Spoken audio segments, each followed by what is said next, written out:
All right, welcome to Truth and Transparency. We're not going to waste any time adding to the stage. What is up, Chris? Lana, how are you? Good to see you. I'm good. You're not getting any feedback on that end, right? I'm good. Okay, cool. All right, so let's do this. First of all, thank you. I'm just going to say thanks right off the rip. I know that you've been busy. We've talked since you've last were on the show. And since you've last been on the show, some bombs have happened. The first part happened, which is a lot of the expert reports came out from the defense side through the unsealing of Judge Hippler. So we were able to take basically all 16 expert reports and kind of go through them, read them. And anybody who does that and actually looks at your book and reads your book, the information that you put out in your book and in the expert reports, they're matching up to actually also include Cyray. And there's also been a bunch of interviews that have dropped since the last time we talked. And Brian Kober goes and files his petition. So I kind of want to ask you questions that have to do with things that I saw through the expert reports, and obviously to do with Brian's petition and the interviews that have since come out that correlate to your book. How does that sound? It sounds great. And for you, and I'm grateful for you too. You know I am. You and I met because I reached out saying, I want to talk to you because you are brilliant, incisive, insightful, and you pay attention to facts. And I respect those things greatly. Going back to this conversation, thrilled to see you. I'll say that I'll talk about the book and those things that you mentioned. Mm-hmm. But because out of respect for the system, now that the process has re-engaged, now that Brian Koberger is petitioned again, I want to make sure that I limit what we discuss to those things. I do not want to re-engage now that the criminal justice system is open again. So I think everybody can understand that. Yeah, I respect that. That's, integrity and where it's at, and I'm on board with that. So thank you. The first thing I want to say is Leslie Lehman's, she was one of the ISP detectives. She went out and got the list from the Sigma Chi party. And something that I don't think has ever been talked about is, Ethan had a +2 that he could bring to the party. And were you aware, did you see anywhere where there was any interviews of who were Ethan's 2 invites? They were a JS initial and a KT initial. Did you ever see anything like that? Again, it's not in the book. Okay. So I'm not going to say what I may or may not have seen, but I will say this, excuse me, that I chose to use certain things in the book. Now, we're talking a massive volume of information. And based on what you said, now that the public, when this book came out, nobody had seen almost any of this stuff, right? It was most of the disclosures came about that time or since then. And we now are starting to see the scope of some of this information. Does that make sense? But when I started this book, I've said I could have written a 4,500 page book because of the information that I had access to. And I had to limit it. And I chose not to use that information in this book for specific reasons. So I can't really, all I can say is that I didn't use it in the book. So whether or not I saw it, I didn't find that it was necessarily germane and that it warranted attention in a 430 page book. That's the best answer I can offer. Yeah. Well, I think where I was headed with this is the fact that really honing in on the arrival times and departure times of Ethan and Xana for that night. At the house at 11:22, you mean? Yeah, getting to the party, leaving the party, like things like that, and the fact of the reports that are available now that I mentioned in the book they state and they back up the fact that we don't really know when those questions have not been answered, right? We agree on that, and we do know where Ethan was at various times during that night, that he was not with Xana, and that various things were going on. So some of those elements are in the book, but piecing them together, to the best of my knowledge, nobody's ever done that. I never saw anything, and I didn't use it in the book, suggesting when they got home. I've never seen evidence that suggests the police knew that. Okay. It may be in there, but I've not seen it. Yeah. Okay, cool. To the best of your knowledge, talking about the Explorer logs, You mean these, the data download from the Explorer? yeah, are Yeah. they like the turn and key type of thing where you see like we just got to go for key cycles, or are these GPS locations? I don't remember. I mentioned them in the book. I don't remember GPS locations. I remember communications. I mean, the car registers certain functions, and Brian Koberger's Elantra did not have that computer system, but some of the vehicles had phone calls, text message, communications that were received, information like that. Some of the information was extensive. Some of the vehicles had no information at all. Like Koberger's car didn't have that computer. It had a computer, not a computer that yielded that type of information. Speaking of Kohlberger's car, one of the reports that came out really focused on, and they did a really good job of it, whoever the defense hired here. I believe it was, I want to say, Ruth Ballard. And she basically goes through each room to show what happened in each room as far as swabs that were taken and what was tested and what was not tested. Yes. And the overall census here is that, wow, for this type of a crime scene, there was like hardly any testing, right? Yeah, I do want to talk about that. You want to I want there? to give you props with that because that's what Dr. Turvey was saying, right? That's what your book is talking about. And that is a reoccurring theme here with the experts who filed these reports and are putting their careers on the line to say this. And so I was looking at Ruth Ballard's, and so did something that is just mind blowing to me is you want to put Brian Kober in the car, right? Or not Brian Kober, but you want to put like the victim's blood in Koberger's car. In Koberger's car, and it's like the defense did the testing on some stuff that. Because the state did no testing. They just have all these swabs, but there was no further testing once it didn't test positive for blood.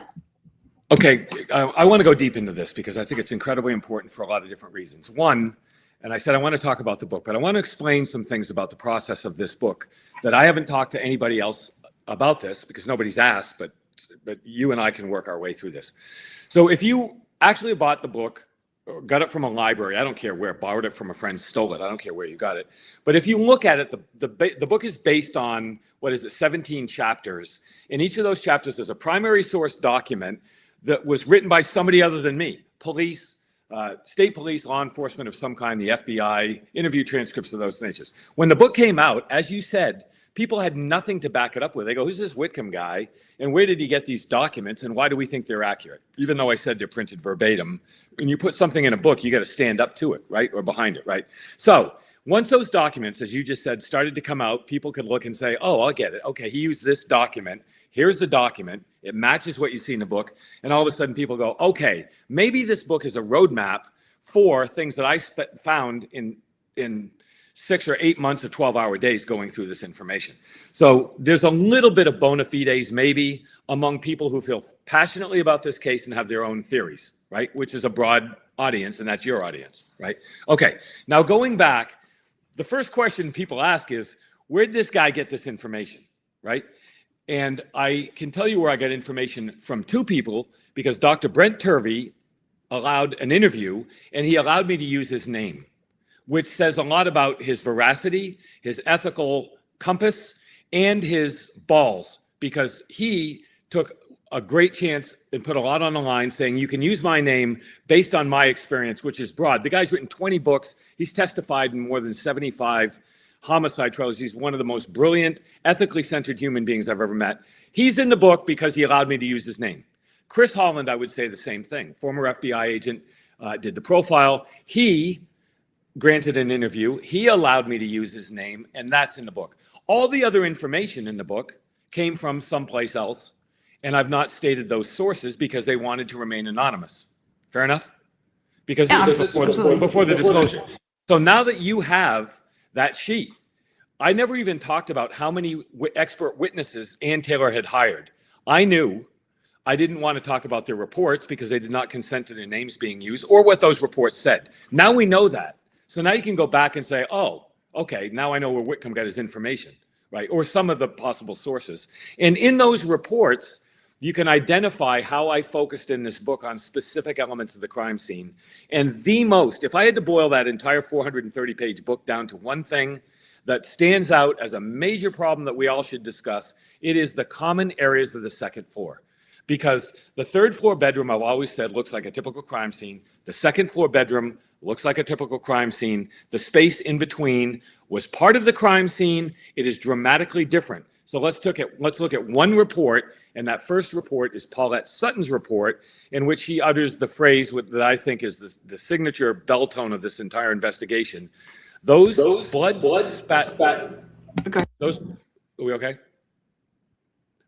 spatters were, quote unquote, diluted with an unknown substance. What the hell does that mean? What is the substance? We've kind of talked about this though before. We have, but what I'm trying to say is, you go back to what you just asked me, which is looking at her report specifically and other reports. They say the prosecution didn't test those blood spatters and other elements of the crime, and the question is why. So you're asking me about that report. Yeah, have you ever seen anything like this before in an FBI investigation? No. So do you think that the FBI wasn't like, do you think that this case was divided up to a point where to keep things from the FBI? Great question. Here's the answer. Law enforcement investigations start with the immediate municipality, which in this case was the Moscow Police Department. They did the initial scene. And here's the perfect example. Officer Nunez went in, did the crime scene with Warner, came back out, and he wrote the affidavit for the search warrant. Once they realized there was a crime scene, you've got to get a search warrant. The search warrant is established with an affidavit. The affidavit stated certain things. Once he did that, once the Moscow Police Department secured a search warrant, they called the Idaho State Police in to do the search. Why? Because the Idaho State Police has greater resources. They have a crime lab, they have a crime evidence response team. It's not just expertise, it's they have greater resources, right? Once it exceeded the ability of the Idaho State Police, we can just talk about DNA, they reach out to the FBI because the FBI has greater resources than that. So it's a continuum. Crime response from the Moscow Police Department, they need greater resources, they go to the Idaho State Police, they need greater resources, they go to the FBI. That's the way it works. So you can't look now at the FBI and say they had anything to do whatsoever with the initial crime scene investigation. They had not entered the investigation, it hadn't been requested. This murder was not even a federal crime. Well, Ed Jacobson was around day one. He was trying to that's true, but okay, we need to explain why that's the case, right? It's the case because the FBI can engage as a matter. Every FBI investigation has a file number. Like an 81 is a UFAP, unlawful flight to avoid prosecution. A 7's a kidnapping. Yeah. A 91 is a bank robbery. It has a classification. This case was initially opened as a police cooperation. What? Isn't there like an extortion? No, that was when it got to Pennsylvania. There were different file numbers for this report based on how the FBI interacted. But he showed up at the crime scene because, listen, I had his job, my first FBI job.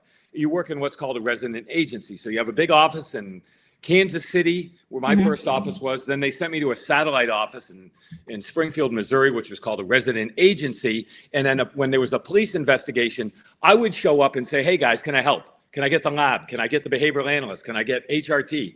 And that's what you do. You show up and you say, hey, can I help? Right? And that's what he did. So that is.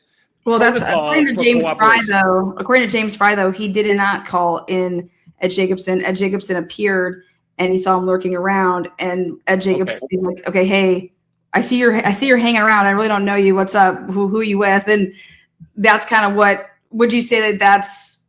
No. Okay. Can I explain that? One and two the same. Okay. Lurking. I'm in a word business. Right? Okay. I write books. Lurking is a loaded description of what he would have been doing at the scene. I can tell you because I had his job. Okay. And my job was to help where I could. So if you have a quadruple homicide in a town like Moscow, Idaho, it would not be unreasonable for an FBI agent who represents that area to show up and say, hey guys, if I can help, just let me know. That's the way it went down, right? So a detective from the Moscow Police Department who had never interfaced with an FBI agent, which is probable, they might say, hey, who's this guy and what's this guy doing here lurking around? In reality, It is the normal workings of the criminal justice process where they're just trying to help. Like, can I help? I totally agree with everything you're saying, but the word lurking came from the police chief, not some detective. But this was and I'm not knocking the word. What I'm saying Yeah, is let's describe what the FBI was that's doing. what he was describing. I can hear people screaming now, he's a plan, he's an FBI agent. No.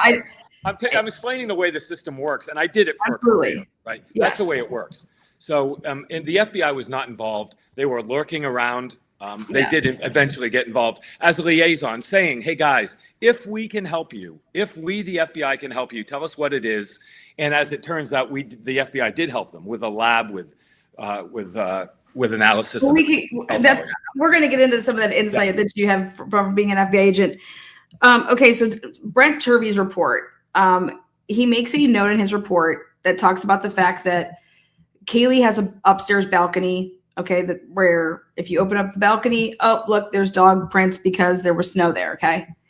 And are you, with your insight with talking with Dr. Turvey here, do you believe that he believes that the dog was put out on the balcony of Kaylee's bedroom? I believe whatever Dr. Turvey says because I have unbelievable amounts of respect for him, and his expertise in many ways exceeds mine. But I'll say this. Well, he's pointing it out. So would you say that like he's Well, I'll just tell you what I saw. You what I saw. And he and I may have discussed this. I mean, our discussions ended up in the book. But here's what I saw.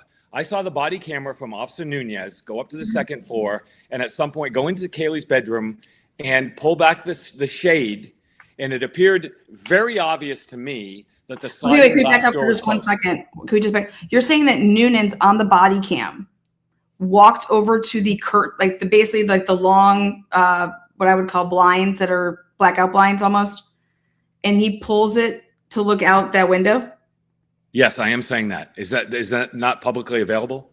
No, it's because it's blacked out because once he walked into that bedroom, it went black. But so you do physically see that on a body cam? 100%. He walked into the room, which is part of a normal law enforcement clear. Walked into that bedroom. There was nothing in that bedroom that was in any way untoward. It looked like a bedroom that somebody had slept in the bed. There was nothing gross, gory. There was nothing criminally suspect. There was nothing of that kind, except the dog was on the bed. Murphy, the dog was on the bed. The dog on the bed at first? Okay. But walked over to there's a sliding glass door, which was directly above. Everybody's seen the photograph. Yeah. A sliding glass door above the one in the kitchen. And the door opened the same way. I believe it opened, as you look at the door, opened from left to right, right? So when he pulled back the shade, if the door slid from the left to the right, you would see the frame of the door it's a two-piece door, right? Yeah. If the door on the left side was open, it would have been slid to the right, and you would see the upright of that door in the frame of the door, right? And it's not there, which looked very obvious to me that the door was closed, and the curtain was closed over the door. So yes, that happened. Do you have questions about that? I didn't know that was debated. Well, the only thing just in his report, how he was speaking of, there's like 3 entry points / exit points to this house, which is the front door, the slider that's on the first, second level, and then up in Kaylee's, bedroom. And there was no access to that balcony, by the way. There was no way up there unless you climbed, out. Yeah, no. But it was just talking about the fact that it was a point of egress. Yes, that's correct. Yeah, how he was putting in the book, and he made a point to talk about the fact that the dog clearly has been out on that patio before, because of the paw prints, okay? And it talks about the fact that at 4:17, and then for 30 minutes straight, the dog's barking, and then it abruptly stops. And yes.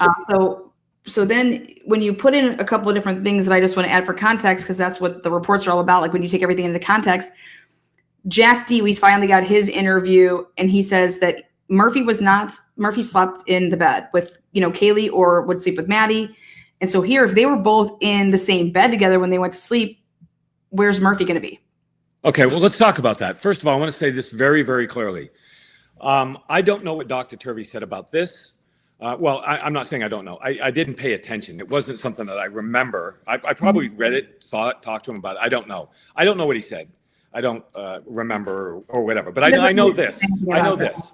I saw the video camera, which appeared quite apparent to me, obvious to me, that the sliding glass door from Kaylee's bedroom to the balcony outside was closed. right? And then the curtain was closed over the front of that. Murphy was in the bed, right? The door was open, and if Murphy were in that house and wanted to sleep with either of those two women, it would have been in Maddie's bedroom, and we know what that crime scene looked like. So if Murphy had ever gone into that bedroom on the third floor, one might imagine what Murphy would have looked like as a result, right? And he did not. Murphy had the dog, had no blood was found, no report was filed. So wherever Murphy spent the night, however Murphy got back in the house, we've got to go back to talk about what Bethany said about when she let her out, and what Maddie said when she came downstairs and asked her if she'd seen the dog. If we're going to talk about the dog, those things are all important, because we know roughly when it was out, roughly when it was in, and we know when the dog got out and that it got away. So we can talk about those things. But the sliding glass door. Okay, well, I have a question about that. I have a question about that. Yeah, let's just establish that based on what I saw, the door to her bedroom was closed. Okay. The door to her bedroom? The sliding glass door. Oh, yeah. I thought you meant like the door to go in. Yeah. We agree. 1000% we agree with that. So I've seen that. I'm not talking about Dr. Turvey. I'm saying I've seen that with my own. Oh, yeah. We're all there. I'm saying that to talk about the fact that if Kaylee has her phone, Maddie has her phone, and this hypothetical situation that when Bethany wants to say, oh, I don't know, Kaylee called me or Maddie called me or came down to my room and asked me if I had Murphy because Murphy was missing or whatever. Yes. There is also that is one person's statement. Correct. But if you actually look through text messages or phone calls, no text messages or phone calls, I should say voicemail calls, because of leaving like a message or something. Is there anybody saying, hey, I can't find Murphy, Jack, wake up, like, talking about the dog being missing?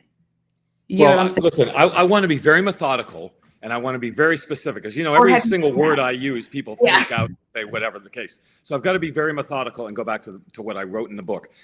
The information about Murphy the dog comes from two things. Bethany saying that she went with Maddie and let the dog out, that she came back inside prior to Maddie and the dog coming back inside, and she went to sleep, and Maddie knocked on her door later on and asked her if she'd seen the dog, right? We all agree on that. Well, that's what she says. Well, yeah, but that's all we know it. But I'm saying, what's the evidence show? And the evidence that I cited in the book, we're talking about the book again, is very clear in that regard. We have one witness that can tell us where the dog was, and that's Bethany. Whether you believe it or not, that's up to you, but that's what she said. Now we go back to the reports that you're I question that, though, because Maddie called Bethany, and Bethany didn't answer at 2:53. Right before that, Maddie calls Xana at 2:52, and she doesn't answer. So that's where I'm trying to say that why did the phone call happen before or after to Bethany? Well, she said she went out and let the dog out well before that phone call. I mean, she didn't mention the phone call, but the timeline was 2:15, 2:30 timeframe when Bethany said she let the dog out with Maddie. So I'm not quite sure of the question about the phone calls. Yeah, no, I'm saying that Maddie calls Xana and she doesn't answer at 2:52, like 2:52, 3. But what's that got to do with the dog? Then the next call is to Bethany, who doesn't answer. So my question is do you think that Bethany going to her room, meaning, Maddie going to Bethany's room to ask, hey, do you have the dog? Do you think that happened before or after the 2:52 or 3 attempt for her phone? All I know is what Bethany said in her statement, because I've seen nothing else. But it wasn't ever talked about. I'm just, there's no way to find this. What do you think? Well, I want to answer the question. And the answer is Bethany said the timeline she established was that she went out 2:15, 2:30 timeframe, roughly, let the dog out. It was cold. She went back inside, went to bed, and fell asleep. And that sometime after that, Maddie knocked on her door and asked her about the dog. That's what Bethany said, right? That's it. Nobody has interviewed Xana for obvious reasons, or anybody else in the house. So to the best of my knowledge, there's no report that shows anything except a phone call. So then the question would be, did the phone call occur afterwards? And I would say it would have to have occurred afterwards, because she had gone to sleep. So I don't know. I don't know of anything that establishes that timeline or what happened. I don't think that, based on what I saw, what I wrote in the book, that nobody ever established that. Yeah, you would ask somebody. That's what I'm trying to get at is Yeah. you would ask Nobody somebody did. Nobody did. Yeah.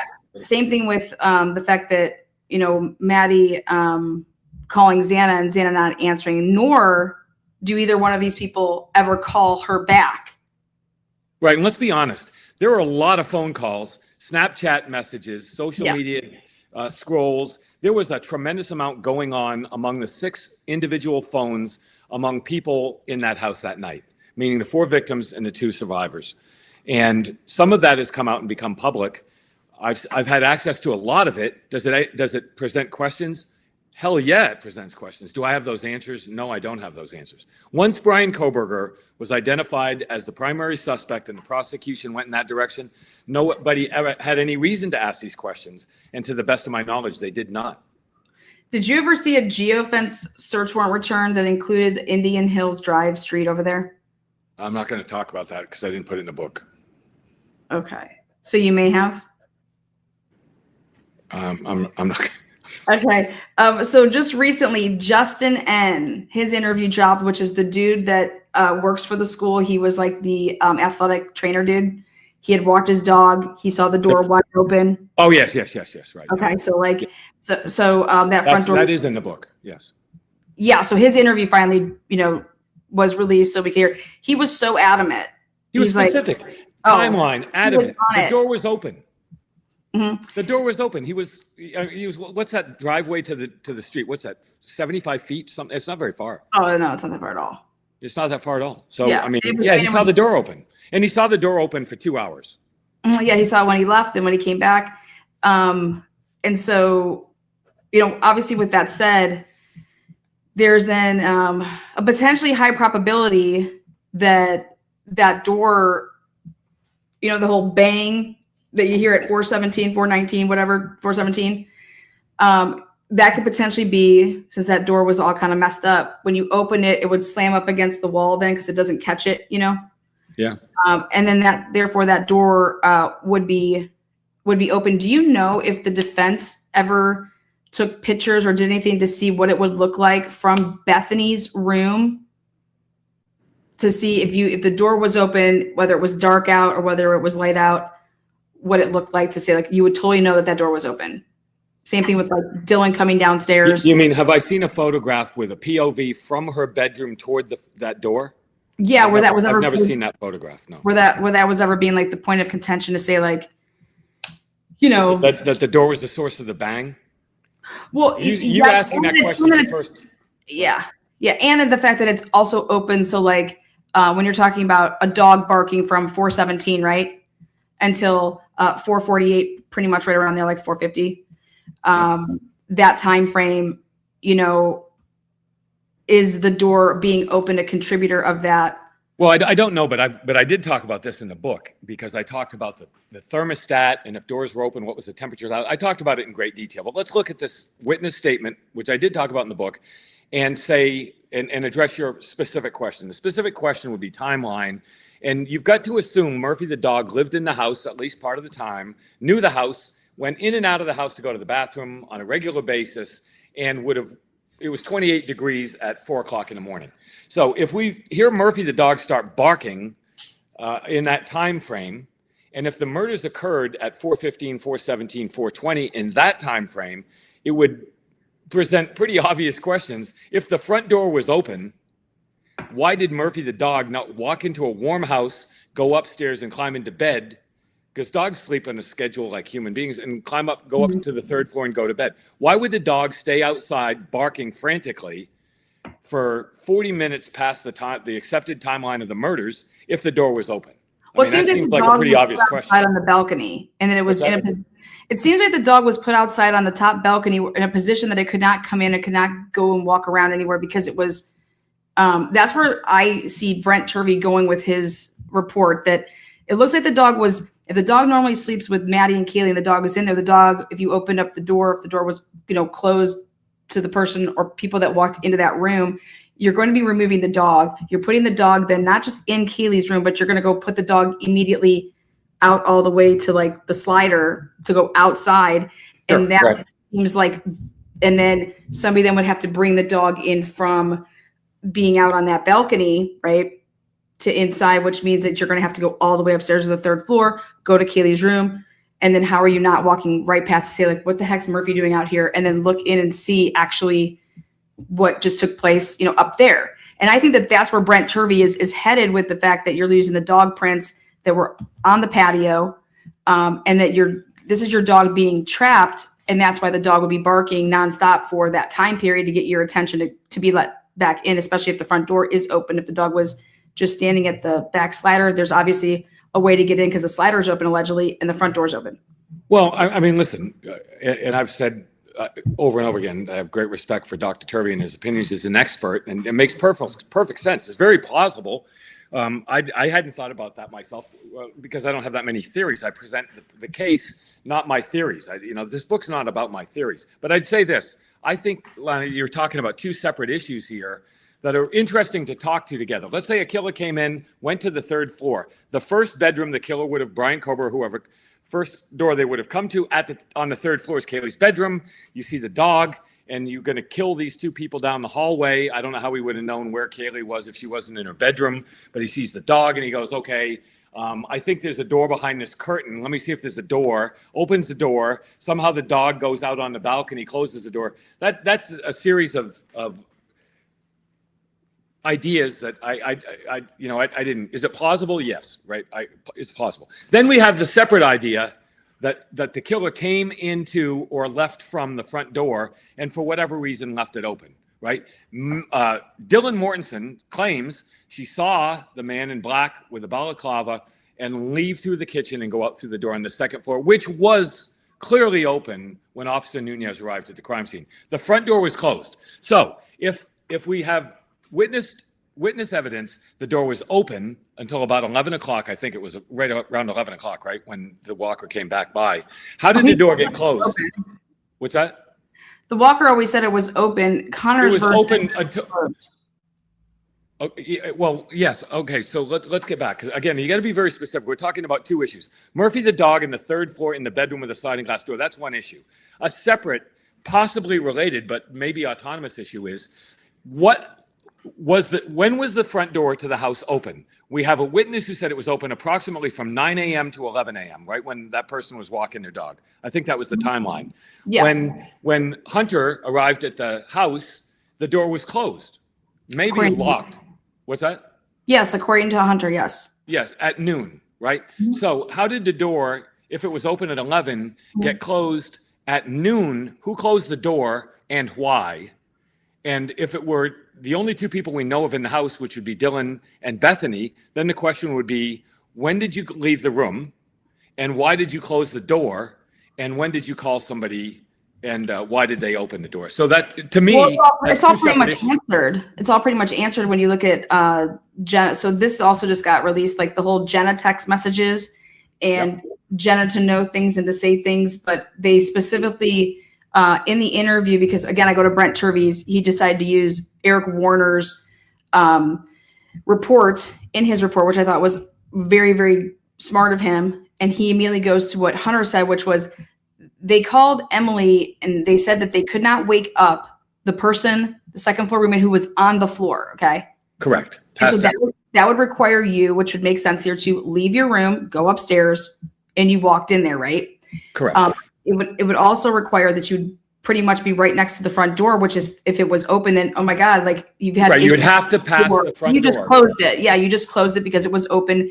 And for those girls, they know that door has had issues and it would just fly open. But this would be one of them not making that known to the obviously the police, just like they didn't make it known that, hey, I walked up there and saw Xana. But so then we get into the whole thing that I think we can both agree with. I'm on board with the guy that Justin Kidd, he saw the door open. Okay. Yeah. Why would he lie? Exactly. He has no reason to lie. He was adamant about it. They and even tried to talk him into, and he saw it twice, coming and going. Yeah. Yes. I don't know why that would be an issue. I mean, nobody disputes that, to the best of my knowledge. The question is, when did it get closed? So you have a good theory, but we have to accept that he saw the door open as recently as 11 o'clock prior to the police arriving. And when police arrived, the reports that I've read and that I put in the book say that when Hunter arrived, the door was closed. So the question is, when did it get closed and why, right? Yeah. So, well, I just think it's a matter of just continuing to write down like what was said by certain people, but then it's being basically contradicted by either evidence that's physically at the scene or by another person's account. Yes. Okay? And Yes. the most that I see that by is the surviving roommates' accounts and the evidence at the house that's claiming like this condition. Because what I was going to flow from this is actually the door being open downstairs and the slider being open, how the police never would ever consider the fact that this could be multiple people, right? Because in Dylan's own words, she said, you know, I didn't go into Xana's room because I was scared, or I didn't know where the guy was if he had left.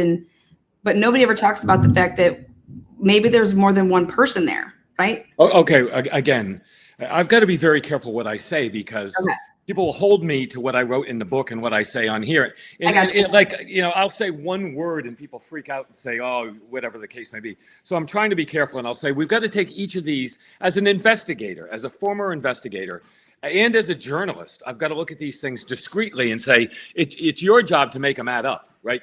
I know how smart you are, right? I have great respect and admiration for what you've brought to this whole case and this discussion. That's stipulated. But I'll say, in terms of the door, there are a couple different issues. One, how did it get open and closed, and why? And if the one witness, Dylan, says she saw the assailant leave through the second floor sliding glass door, we know based on body camera footage that door was open when police arrived. We know that it was open when Nunez arrived downstairs as well, but Hunter, in his report, said that he opened the door. He couldn't remember if it was coded or not. So then there's a question of how it got open and closed. Here's the next question that gets to where you're going. If the door on the second floor was open, and if the door on the first floor was open, the first question that arises is, it was 28 degrees outside, roughly, that morning, for 8 hours. Anybody who lives in a state where it gets to be 28 degrees in the winter, if you leave a door downstairs open and you leave a door upstairs open and it's 28 degrees outside, it's either one of two things. It's going to be cold as hell 8 hours later in that house, or the thermostat, which is on the wall in the kitchen next to the refrigerator, is going to read that cold air, and it's going to pump heat like crazy, full blast for 8 hours. If that's the case, the heat rises. The third floor would have been 100 degrees. Maybe the first floor was 28 degrees and the third floor is 100 degrees. So if you look at the evidence of what police arrived and found in the house, they never mentioned that. They never mentioned it was hot on the third floor. They didn't mention it in body camera or in any report. They don't say it's cold on the first floor. They don't say it's hot on the third floor. They don't mention it in any way. So that's one question that arises. Then we come back to more than one assailant. I'd love to talk about more than one assailant, but there's vast evidence of more than one assailant beyond which door they came in my opinion. Okay, so we're going to kind of come back to that.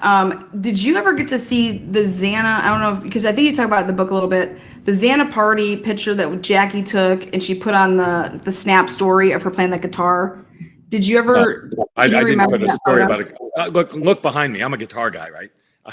I play guitar every day, and I play in bands. I'm a guitar guy. I don't recall seeing a guitar in anything. You and Bill Thompson. That's the. What's that? I think Bill Thompson. We probably play different type of music. Bill Thompson's never going to call me up and say, "Hey, Whitcomb, you want to jam?" But if he did, I'd love it. I'd love it. But he won't. So you never saw a picture like that? Correct. I never saw a picture of a guitar. How about the blood at the White's apartments? Yes, I did see that. That's been a big thing that's been talked about recently, and it's come out in some of the newer interviews that have been released through FOIA requests. But along with the blood at the White's that we're going to get into is, because that was my question about if you saw Xana in a picture, did she have a bracelet on? Because there's a hot debate right now if Xana's bracelet that she has on in numerous photographs taken, like, if you zoom in from the TikToks that they posted or the little, social media blurbs, that Xana would have on this little band. And at the White's on the ground is what either could be a fishing lure or a potential ripped off bracelet. Was there any talks about that was ever looked at, considered? The only bracelet that I know about, and I wrote about it in the book, and I think it's troublesome in very significant ways, and it might be tied to what you're saying. Dylan and Bethany said they spent the night in Bethany's room on the first floor. There's a spare bedroom. The spare bedroom was supposedly empty. It was not empty. And I have seen photographs, talked about photographs in the book, talked about it in great detail, where police found a broken women's bracelet on the floor in the spare bedroom on the first floor. It appears to me, and I've talked to Dr. Turvey about it, and it appears to him that it's stained. Speculate what the stain may be, but the police picked up the bracelet and they placed it on a table next to the computer. You've all seen the picture of the table with the computer on it next to the bed. And I don't know whatever happened to the bracelet. There were bracelets mentioned in police reports, nothing specific that states what that bracelet is, how it got broken, how it ended up in that room, or why. But it was conspicuously found on the floor. But you're asking about a separate bracelet that was found at the Whites. Is that correct? Yes. That one I don't know. I don't have a comment on that. Okay, so do you have a comment at the blood at the Whites with it's like all over? Like, do you believe it? What does that have to do with? I believe it's appalling. I believe it's a big what the blank. I believe it was not resolved in any report to my satisfaction to this day, and I do wish that I could write a book about that. I guess I could, but I didn't write. There's too much. There's too much to talk about in this case. I only had 430 pages, and they cut 30 pages out, right? It was 470 pages. So it was 470, that's right. It was originally 470, 450, 470, something like that, and they cut those pages out because they talked about some difficult issues with witnesses and suspects, okay? So that was cut out of the book. But would I love to go back and look in specific detail about those blood stains and some other blood stains? And some other things that stand out? Yes, I would. Did I? No, I didn't. Okay, so moving to Brian Colbert puts his petition in. And just to make this clear, the people that have put out little clips or interviews that you've done with them, those were actually before you ever heard about Brian Colbert putting out this petition, right? You mean just recently? Yeah, like the interviews that you've done that people are, playing. What interviews have you done like since Brian Colbert made the? I've done. Let me back up. One interview came out last Tuesday, I think, and one interview came out last Wednesday, and the one Wednesday was Dax Shepard, which is a very popular podcast, and I think that's gotten a lot of people have watched that podcast. I recorded that podcast, I think it was 6 weeks before it came out, which would be 5 weeks before Brian Koberger petitioned the court to change his plea. More than a month before that happened. So that was that interview. And had no knowledge that it was going to happen. And then I did another one, and forgive me, but another one came out on Tuesday, I think. And I recorded that weeks before also. So I did no interviews once Brian Koberger filed his plea. Then Custody Queens called me and asked me to come on and talk about it. And I said, I will only talk about the book. I will not talk about the process or anything else, because now that Brian Koberger has re-entered the process, and I said that to you when we started, I'm not going to talk about those things because I don't want in any way to interfere or taint. The book is out. What I've said in the book is out there. What I've said in the podcast is out there. No reason to take it back. I mean, that was it. But I'm not going to further discuss theories and everything else now, because out of respect for the system. Okay. But those two podcasts were done weeks or a month or more than a month before that happened. Yes. Okay, perfect. So the last time that we talked, the leak was a big point of talking about it because it just had, it was just there. Have you heard anything about this leak, the criminal leak investigation onto who leaked what to who? And has there been anything that you've heard about the leak? Nothing. I mean, just people saying there was a Dateline leak and there's an investigation over time, but I know nothing about it. Nothing. Yeah, I mean, it just kind of like fell off the face of the earth. Well, I don't know. I mean, nobody ever brought it up and said, hey, there's this big thing going on. So I don't know what fell off. I don't know what it was originally, and I don't know where it is now. I know nothing about administrative, or that whole thing. I don't know anything about it. So if, I don't know, you mentioned that part of your book got cut off and it had to do with, I don't know if you can answer this. Do you know if Ann Taylor and the defense team was ever interested in Malwich or Brent Kopaka? Like what happened to them, or seeing more into like who I'll just say whatever I knew, it didn't end up in the book. You know, that didn't end up. Do you know if any of the FBI reports that you've seen, were they rough draft, like they call them drafts? Were they ever, any of them, do you think that they were AI generated because you're dealing with so much stuff that was AI used to generate like rough reports or drafts? The FBI doesn't do rough drafts. So the FBI takes notes, handwritten notes, contemporaneous to an investigation. Those notes go in a little manila or a little white envelope. It's an FD something or other. The notes go in that thing, then that goes in the file, and those notes become an FD 302, which is a report of investigation, and that becomes the official statement, the official report, right? As an FBI agent, I used to teach this at the FBI Academy. I worked in the communications unit for a year, and I've never heard of anybody writing a rough draft in an FBI document. You have notes, and you have an FD 302 report of investigation. To the best of my knowledge, that's the way it still works. I think. That said, I've never used AI for anything knowingly in my life. I mean, if I Google something, maybe it uses AI. I have no AI, because if you're an author, a journalist, if you write books and you use AI for any goddamn thing, you are in trouble. Right? So I'm allergic to AI. So I'm the wrong person to ask. I wouldn't even know what it looked like in an FBI form. I don't know.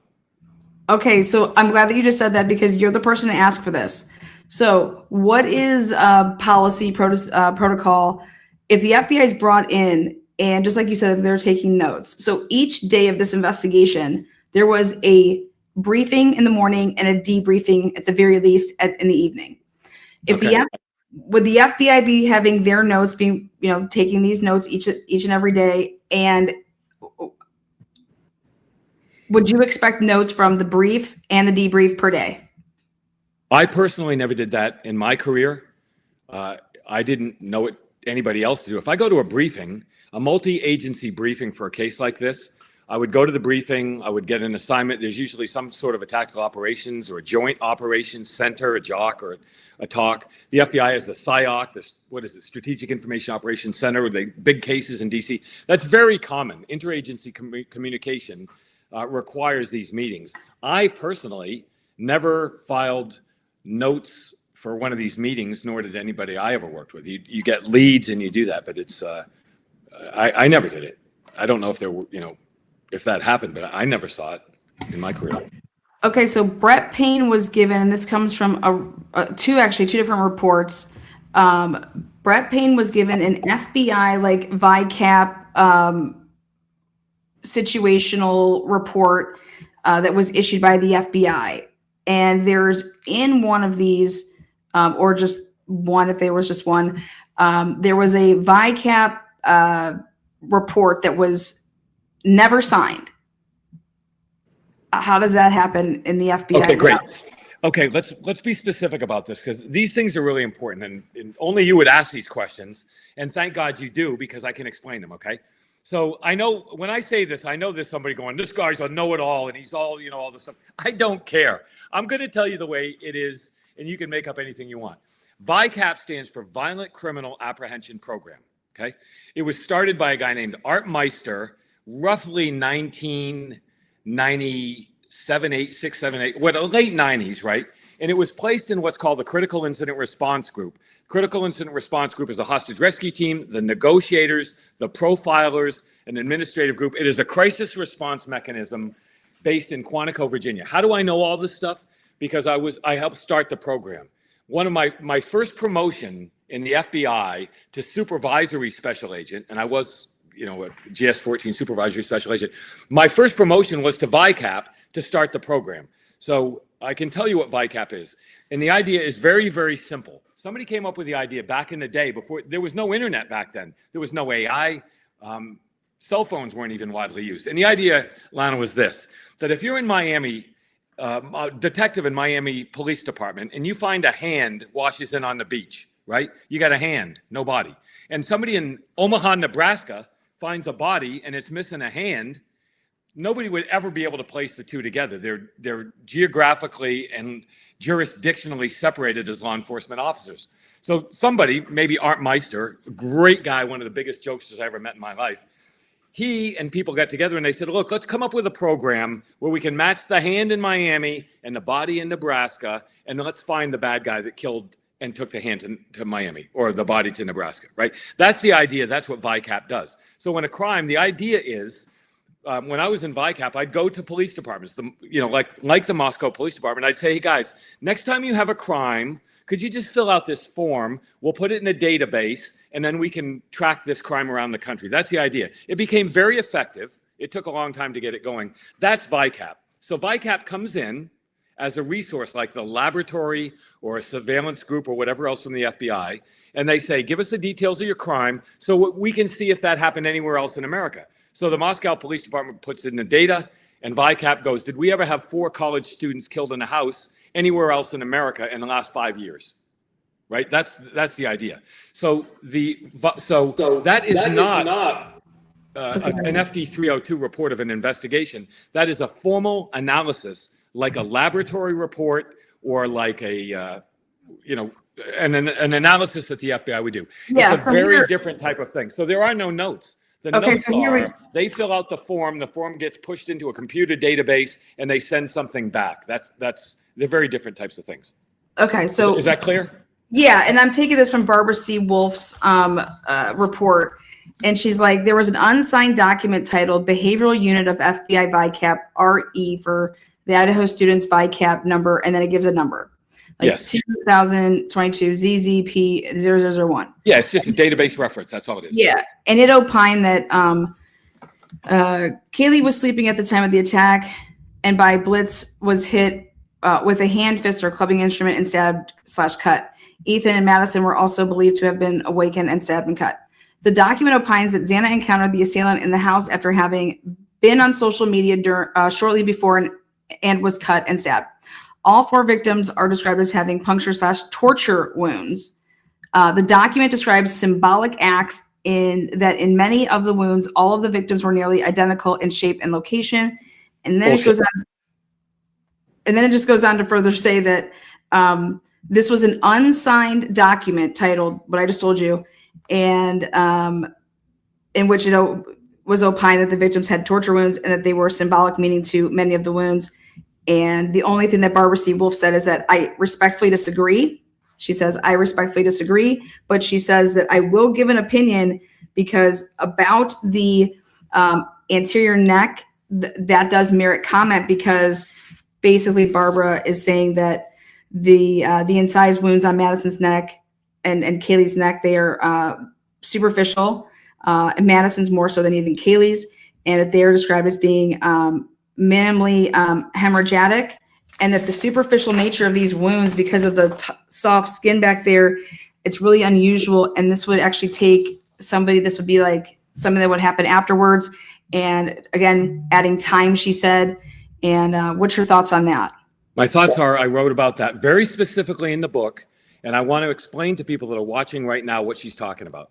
But I've got to talk and go back and say this, that you've got to understand the way the FBI works. They have so many different subgroups: the hostage rescue team, negotiators, profilers, the CAS team. They have so many of these units. And you've got to go and imagine a building in Stafford, Virginia, that houses all of these different units.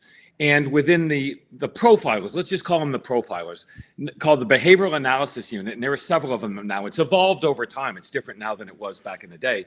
But they have specific jobs. And behavioral analysis behavioral analysts, which we call the profilers. You see them on TV shows. It's cliche. Those are behavioral analysts within the Behavioral Analysis Unit, and their job is to look at crimes like this around the country and offer behavioralist assessments of what may or may not have happened. But don't they sign the reports usually? Yeah, well, they can end in reports, but they can end in different types of things. Sometimes it is a specific profile, like I put in the book a profile from Chris Holland, who is an FBI agent who is certified as a profiler or behavioral analyst, and I put that in the book. I put his behavioral assessment as an FBI agent, former FBI agent, in the book. Okay, fair enough. What you're talking about with VICAP is an element within that group that looks at things differently. So I don't know who wrote that assessment. To the best of my knowledge. Yeah, I think the point that I was getting at is that normal to see that would have ever been produced without somebody signing it? Yes, absolutely. You could have just, and I'll say this. Yeah, that's all I want to know.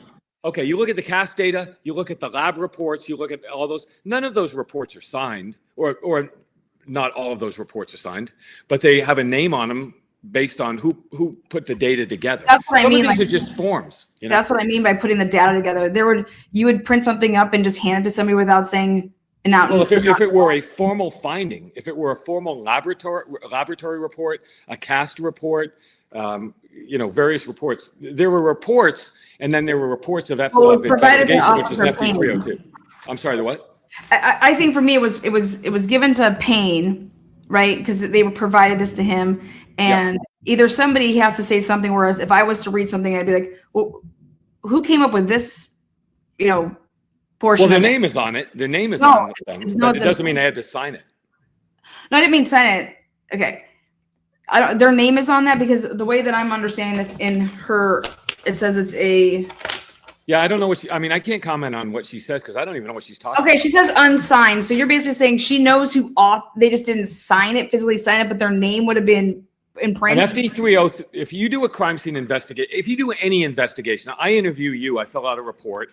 Yeah. That's an FD 302. You sign those. If you work in a laboratory as a specialist in whatever field, you might do a report and your name is going to be there as an analyst or as a supervisor, checking boxes along the way.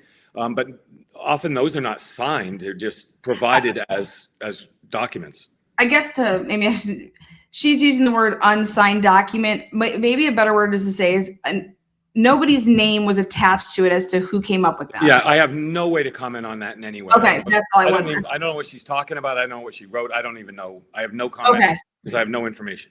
Perfect. That's and I just didn't want us to go down a path because I was just curious if we're good. I don't even know if this person was FBI. I have no idea who this person was. So anyways, I have no idea. My answer is I don't know. I have no idea. Last night on the Custody Queens, there was asked, I think Outcast mentioned it and said, what was Bethany's exculpatory evidence? And my question would be it's been put out to everybody everywhere that it was Dylan that actually alerted Bethany to the situation by calling her. But in fact, no, it was Bethany that calls Dylan to then play out all the text messaging and starts from that. And to me, that's the exculpatory part. How much do you think that would play in the fact that Bethany is starting everything and not Dylan? And when you actually look at it from that scope, that it would bring a lot out into terms of what was, Dylan doing from 4 to 4:19 and 6 seconds before Bethany called. Got to be very careful what I say about this also. Okay. But I'm not careful because I'm trying to bullshit people. I'm careful because I want to state things that people might listen to and go, oh, Whitcomb said this, right? So I'll say this, that all I've written about in the book involving Bethany, and your first question was about Bethany, were the statements that she provided on scene, the police department, and then in the presence of counsel afterwards. I would love to talk about the things that she said. And all of that the information could be considered exculpatory because Ann Taylor and her team could have gone back and said, Bethany said X, Y, and Z, the evidence shows something else. Could that technically be called exculpatory? Of course it could. Any lawyer will tell you that. And I did talk about it in the book. And I did notate things in the book from those interviews that don't match what other reports suggest. So yes, I don't know of any specific material or forensic evidence of any kind that would be considered exculpatory, but statements can be exculpatory, and the statements certainly would have probably appeared somewhere in discussions by the defense. Well, yeah, I think it's exculpatory for Bethany to say that she heard a boom, you know what I mean, and Dylan saying that I didn't hear anything like that. So But I want to come back to talk about that, about what she said about the boom and what we're going to talk about in terms of the second floor, right? yeah, I mean, you think the boom was the door, right? I think that there's a chance that it would be the door swinging open for the boom. Yeah, because I think that if the door is closed, the table collapsing and hitting the floor, why not just test that? I did. Why not? Well, test like, no, you went to the house and went inside and had the. No, but I went to a house that's similarly constructed, specifically similarly constructed. Like drop a table, basically. Is that what you're doing? For like knock the table over. Yeah, that's what I mean. Got to go back and we can talk about why I did it and what I did with blood spatter and things like that. But it doesn't matter. What I think about what happened does not matter in any way. What I said in the book is that Bethany, I quoted Bethany, and we're skipping now. I don't want to get past your questions, but we're skipping to where Bethany was interviewed about what she heard, and everybody said she heard a firecracker and fireworks. What she actually said in the presence of her attorney during her statements was that she heard a loud bang and she thought she saw something like fireworks, and that she heard what appeared to be somebody moving the cups on the floor above her bed. So one might infer that if she were asleep and the table was flipped over and that was the bang that you hear at 1112, contemporaneous with the screaming, it might make sense that that's how they got from the kitchen to Xana's room through the beer pong table, which is impossible to get around. So Bethany says, I heard a loud bang, and then she heard specifically the cups and talks about the beer pong table in her interview, which I quote in the book. And then we start a different conversation about the second floor. Physical evidence from Bethany that's exculpatory, I've seen nothing. Okay, yeah. And also when she talks to her lawyer with that interview that you're talking about, the only interview that she does besides the day of the homicides, that happens on the 16th of November, correct?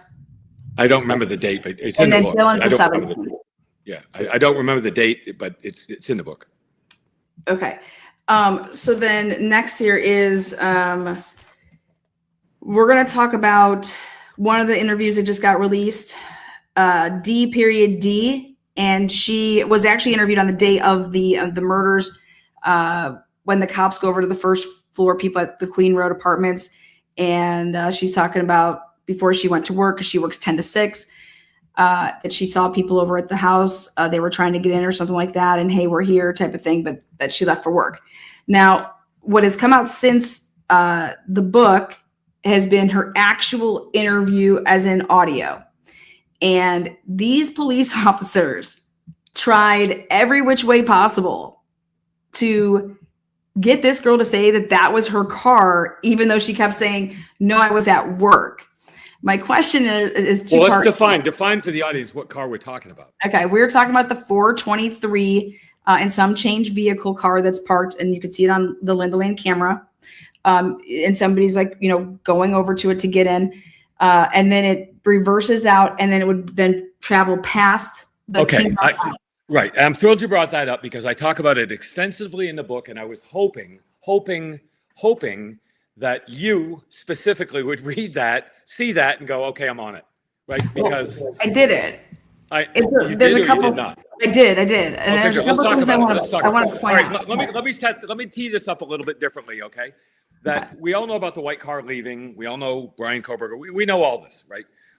Approximately 5 minutes later, 5 minutes roughly, what is it, 423, 424, we looking at the Linda Lane, not the trash can video, the Linda Lane parking lot video, you see what you just said. An individual walks from left to right through the field of view, walks to the back of a full-size, boxy SUV.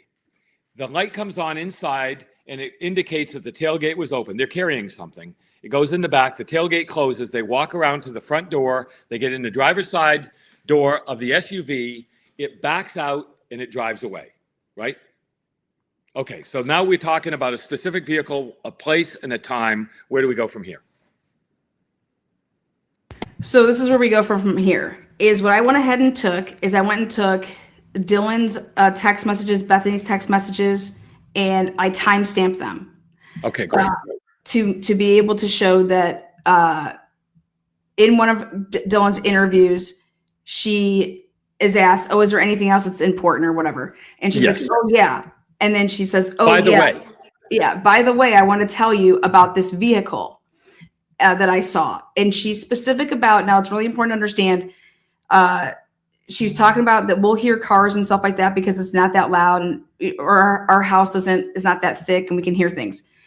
She says that she sees red lights. So that's important to understand that the lights that she sees. Okay, well, let's slow down 1 second. She says specifically when she saw it. I mean, she was not. She says I was in Bethany's bed. I was downstairs in Bethany's room, and I look out the window, and boom, that I see this vehicle with its red light. You know, I could see its red lights. Correct. Now, but she's specific about the time framework, which would have been, I think it was 4:23, right around 4:23, and it was about the time the vehicle moved. But if you look at Bethany's, no, actually, that's not true. That's what I want to point out to you. Oh, okay. So what I'm saying is that it is physically impossible for Dylan, based off of her text message and the timestamps that she has here, it is physically impossible because when Bethany is saying run down here now, so DM says, I want to quote it. She says,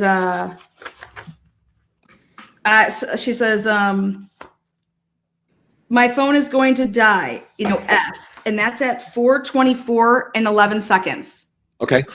4:24 and 11 seconds. And that's important to understand because if you're timing everything up by the 1112 cam, as well as the Linda Lane cam, she's still up in her room because she's saying, oh, F, my phone's going to die. Then Bethany says, come to my room, run down here. And those are at 4:24 and 14 seconds, 4:24 and 22 seconds, 4:24 and 27 seconds. And then Dylan at 4:24 and 39 seconds, still upstairs, makes a phone call from her Snap to Ethan to his Snapchat, and it was answered for 13 seconds. Then she says to Bethany, I am scared though. And that's at 4:24 and 58 seconds. And this is really, really important to understand that. Can I just point out one thing before we go? She says, I'm scared. She didn't say I'm scared though. She said something. Everybody I've ever seen that looked at that message said, I'm screwed though, right? Okay. And including the interview where she said, no, I said I'm scared. But anyways, I'm giving it to her in the best of light. Yeah. No, I'm just saying if we're going to go through these details. Oh, yeah. Well, the only reason I'm giving it to her the best of light is it doesn't matter. I'm over here saying it doesn't matter if she said, hi, we, bye. The fact you're talking about timestamps. In order to be in Bethany's room to see that vehicle, this right here blows all of that up. Okay, well, again, it's been a while. I talk about it specifically in the book, so I'll defer to the book. But I don't remember writing in the book that she said she was in Bethany's room. I thought she said, I don't remember where I saw it, which could have been the front window of, the front window of the living room looks over. No, I can't remember. I have the quote. So then this is what Ann Taylor uses. Because I took Ann Taylor's you're awesome. I love this. I love the specificity. Okay. This is what I was hoping people would do with this. So this is okay, what's it say? Ann Taylor uses, she made state, she actually used State's Exhibit 1 against the state. Yeah, well, that's her job, right? That's her job. And so she says, okay, here, we're going to use your own exhibit. And it's the interview with Detective Gooch. And oh boy, yeah. And so she goes, I was just like, okay, it's fine. I was always too scared to go look in her room because then I was like, I don't know if this guy is here or not. I don't know if someone's here or not. Like, I have no clue. I don't know if like my mind's freaking out or not. All I know is that Bethany was awake. She had been calling me. I need to go down to her because she was like, we need to be together. And then at the end, she says, which interview was this? Because she said dramatically different things at different times. Was that when in her presence of her attorney? I can't remember this specific. Yes, this was in front of Gooch. Gooch interviewed her with her attorney. Yeah, yep. And she says, I was. She said a lot of things. That's what she said. That's why I'm saying, where in the line is this? Did she say this? I was just going to read it verbatim. She's like, I was so you went to bed. Who was still in the house when that went to bed? And she's like, oh, this is the last thing I remember is that the vehicle that I saw, I was in Bethany's room and I was on her bed. Okay. Well, the shades were closed in the bedroom, and there was one slat of a blind that was torn that you could look outside. But I don't know. I based on the photographs of the room, I don't know how you could look out the window, but I don't know. Well, so there's a couple of things that I wanted to point out is the fact that it is impossible. I don't care, regardless of where she was in her room still when she's texting Bethany and saying that she's screwed or scared. And guess what? The car, that 423 vehicle that is entered and then is leaving, and it's 424 and some change, it is already long gone. And what it shows to me is that you didn't see this, okay, unless you're going to accept the fact that all of these text messages are staged, staged. Okay. I can't get into that because, look, I love talking to you, Lana, because you're all of the things that I've stipulated, your brains and your curiosity, all that. All I've said about this in the book, I say this clearly. I'm not trying to say compare it to what Dylan said. That's a separate issue. What I'm saying is this SUV pulled out of the parking lot, and you could tell for one reason that it was remarkable, and it's because it had flat pack exhaust pipes, or it was dropped it somehow. It made a tremendous amount of noise. Did you just disappear? You back? Yep. Yeah, for whatever reason, it was very loud. So you can tell the vehicle by its sound signature. And I mean, it obviously, it's a big boxy SUV. I think I know what it is. It drives down. Then we pick it up in the 1112 video at about the same time. It goes down the road, turns right, disappears. And it comes back around, and you can see it in the dumpster video going back the other way. It turns around, and it comes back, and it goes back up, and you can hear it in the 1112 video, parking or moving in what would seem to be the parking lot outside 1122. And there are two witnesses that talk about that vehicle because of the sound of the exhaust. Everybody talks about it because of the sound, and you can hear it in a video camera. There's no disputing what the vehicle was, where it went. The question is, why did it leave at 4:23, 4:24 in the morning? Why did it come back? What was well, it? that's what me and you 3 disagree. minutes later? We disagree there. Okay, we can come back. We can disagree. But that vehicle came back about 3 minutes later by the profile and by the sound signature of its exhaust, and it parked, drove, maneuvered in the proximity of the 1122 parking lot, and then it is seen going back to its original parking spot outside the Linda Lane apartments about 2 hours later. So that's what I see. It's on video. I have the video. I've analyzed the video, watched the video. So what do you disagree with? Okay, so the first thing is that I noticed that these cops that went to go to this DD woman to basically get her to say that she's this 423 car leaving, okay? They did this before, quote unquote, Brian Colbert's name was quote unquote given on 12/19/2022. Like that interview to go, hey, we got to go get Dee Dee here and get her to say that she's this vehicle, okay? Okay, good. So you meaning the SUV that I'm talking about? They went and talked to this Dee Dee girl, and they wanted to get her to be like, hey, yeah, that was me. I left work to go pet my cats. Well, that just didn't happen because the car has to arrive if it's going to be leaving. Correct. It would have had to arrive. Yeah. And so like prior to 423. Exactly. And it just doesn't. That car is stuck there. It's never on the 1112 video. Never. Prior. Well, yeah, it's just in this. That car is parked on all the cameras that we have at midnight when it starts for the Linda Lane that we have. It's already there. Like, it's already there. There's no car that came there to be then the car that leaves. My question is here is the police obviously know this. I'm sorry, but I'm not going to let them out on this. Like they know this. They know that is no way possible. Could it be that girl arriving back, checking your cats, because you would have to come back, get out, check your cats, and then you're going to leave. So then that would be an arrival and then a departure. Correct. There is no arrival. So they know this. So why would the cops not truly want to know who is leaving right after they're saying a homicide 4 homicides happened, and that they're willing and wanting to lie about who's in that vehicle. I'm not biting in that. Let me go back up. I'm not buying your trash talk at all. And I'll say this. The best of my research, I had to. I Go thought ahead. I was the one that discovered that SUV. I've never seen it mentioned, discussed, talked about in any report. I found it on the video, and my first thinking is, what is this vehicle?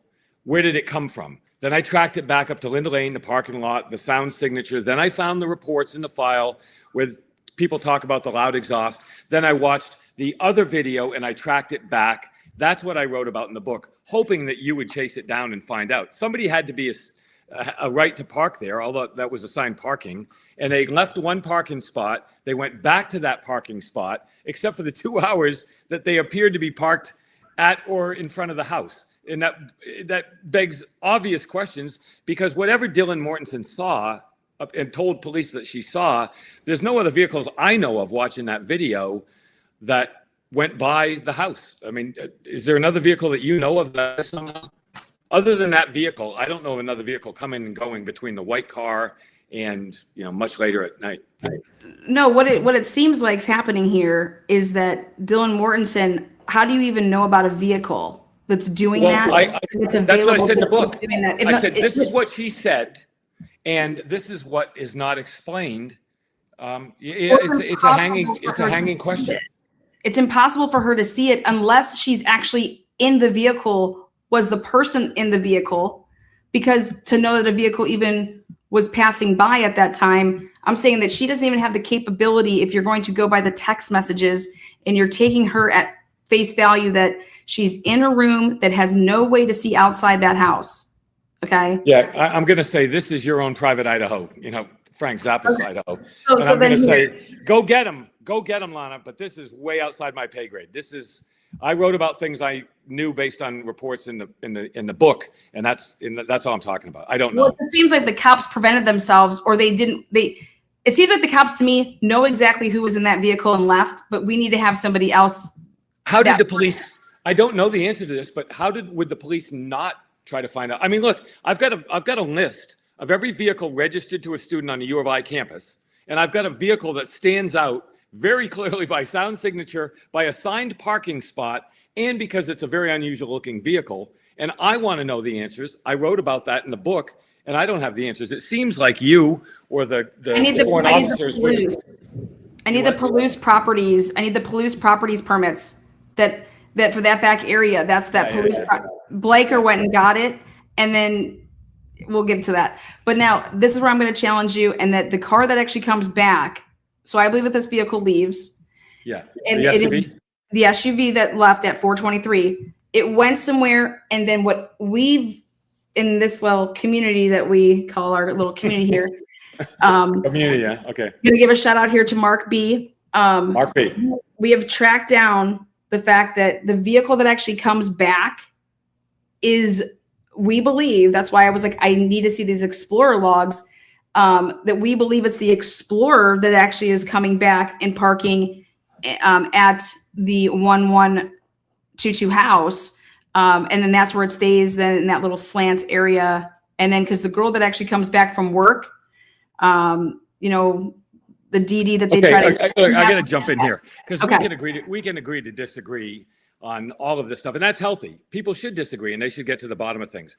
I would challenge you or anybody else that's watching this to look at the vehicle, the profile of the vehicle leaving at 423, and the sound of the vehicle leaving at 423.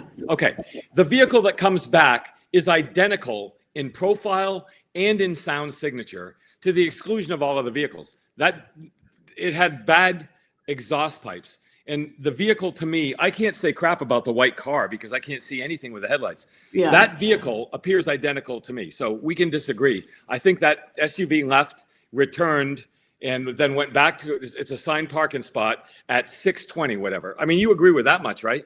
I mean, that vehicle returned to its original parking spot. But that's not the vehicle that left. The vehicle that left that parking lot at 423 came back to that parking lot at 620 or 630. I disagree. Nah.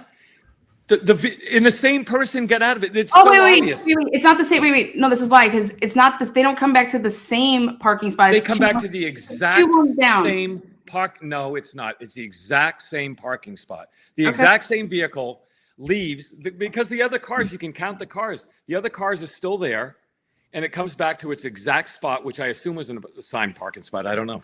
Anyways, we can disagree. Wait. But Are you saying? Wait. Hold on though. So the car that leaves. It's an at SUV, not a car. 420. I mean, the vehicle that leaves at 423. You're saying from Linda Lane parking lot, backs out and leaves. Yeah, but Then I thought you see it go said by that 1112. at 429. What's that? Yes. What vehicle? Yes. Okay, so then you're not, that it doesn't make sense because you just said, so let me ask you this. You're saying it leaves at 423 and seen on the 112 at 424. Yes. And then leaves and then comes back a couple minutes later, parks at the house, and then moves back where you thought it came from. 2 hours later. 6, whatever.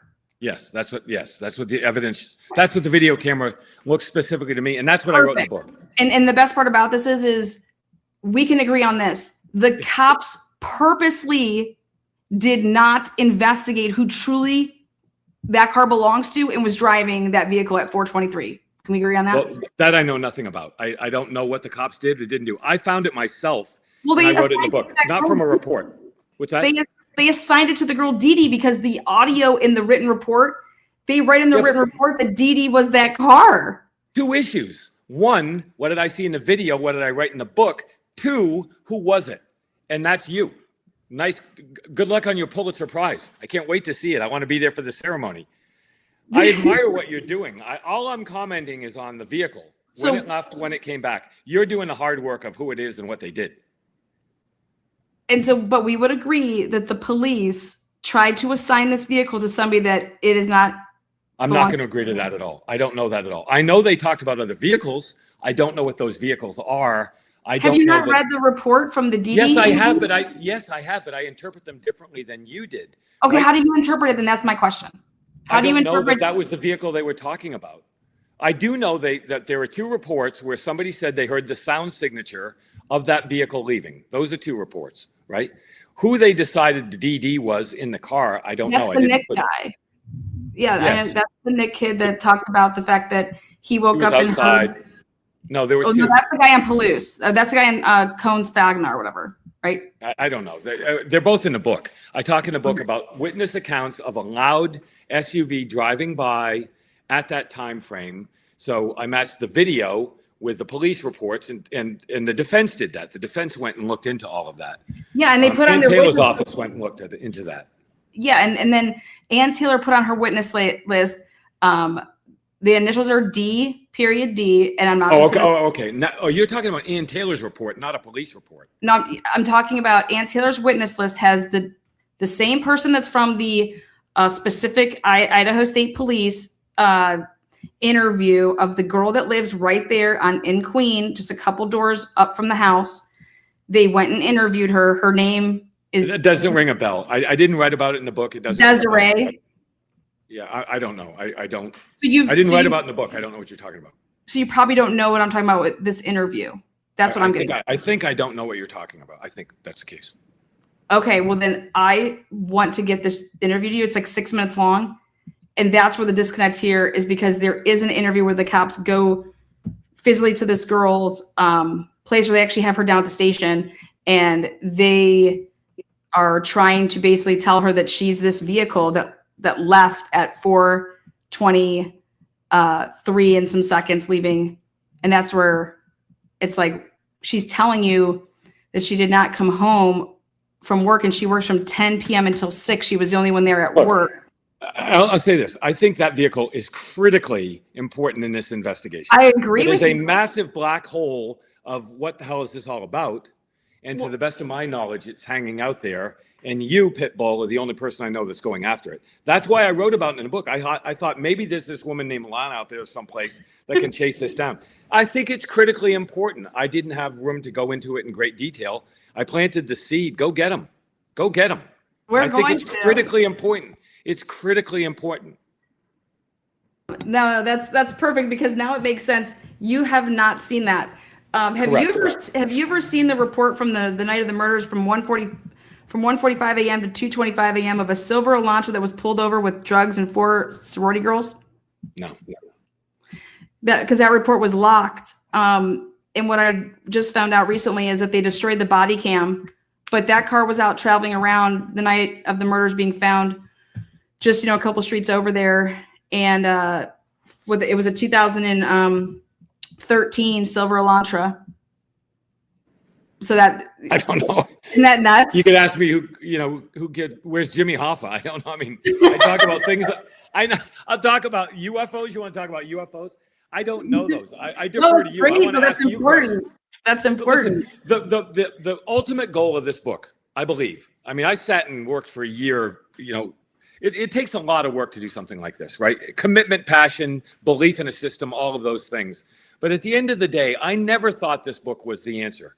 I thought this book was going to outline things people would have learned at trial, but did not because there was no trial, hoping that you and inquiring minds who look logically, linearly, or abstractly, whatever else of the information, would take it from there. That's what I believe you're doing. So I embrace your curiosity and what you're doing here. But again, I had 430 pages to cover hundreds of thousands of data points. It was impossible.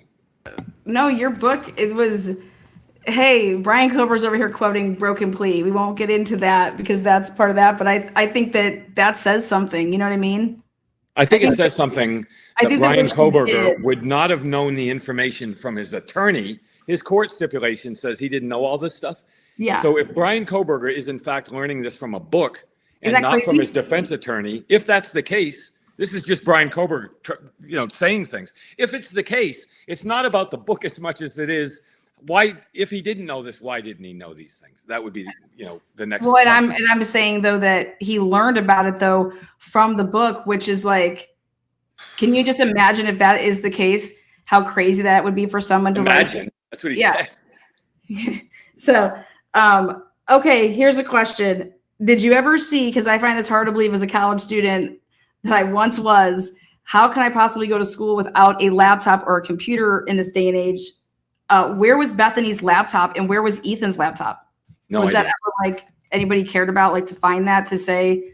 I mean, I don't know. I wrote in the thing that people were interviewed and said that a person in the house had an Alexis speaker thing, whatever, and to the best of my knowledge, that's never been listed in any report. There are a lot of questions like that, and that's the whole point in these discussions, right? So the answer is I don't know, but yeah, and something I have a laptop. I'm on one right now. That's all I know. I know, right?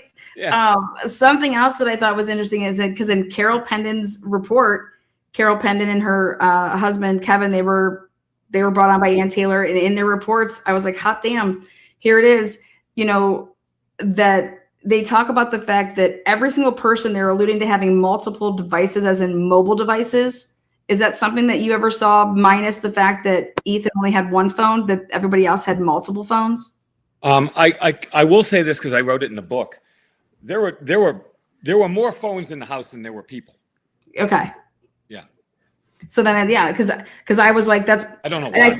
I think you said that before, because then that's why I put it down in my notes. I was like, well, I can use Carol Pendon to reference it because her and her husband talk about it in their reports, which coincides with what you said in interviews and the book. Well, I mean, you mentioned the number of places. Right. I don't analyze the fact that there were more phones, but there were endless anomalies. And I talked about many of them. All of that came from police files, documents, interviews, things of that nature. So now that these reports are out, I think it's a giant exhale for me, right? I'm thrilled that I'm no longer the lightning rod in this. And they say, where's this Whitcomb guy's got all this crazy stuff. Now you can see it. Now people are talking about the truth. So all these people, and we know who they are, that have come out and said these malicious things or whatever else, I just laugh at them. I think that now the more information that comes out, the more we approach truth in the criminal justice system. So I'm thrilled that other people, reports, interviews, documents, I'm glad these things are being revealed, because ultimately we in this community, we want to find the truth. So yeah, I mean,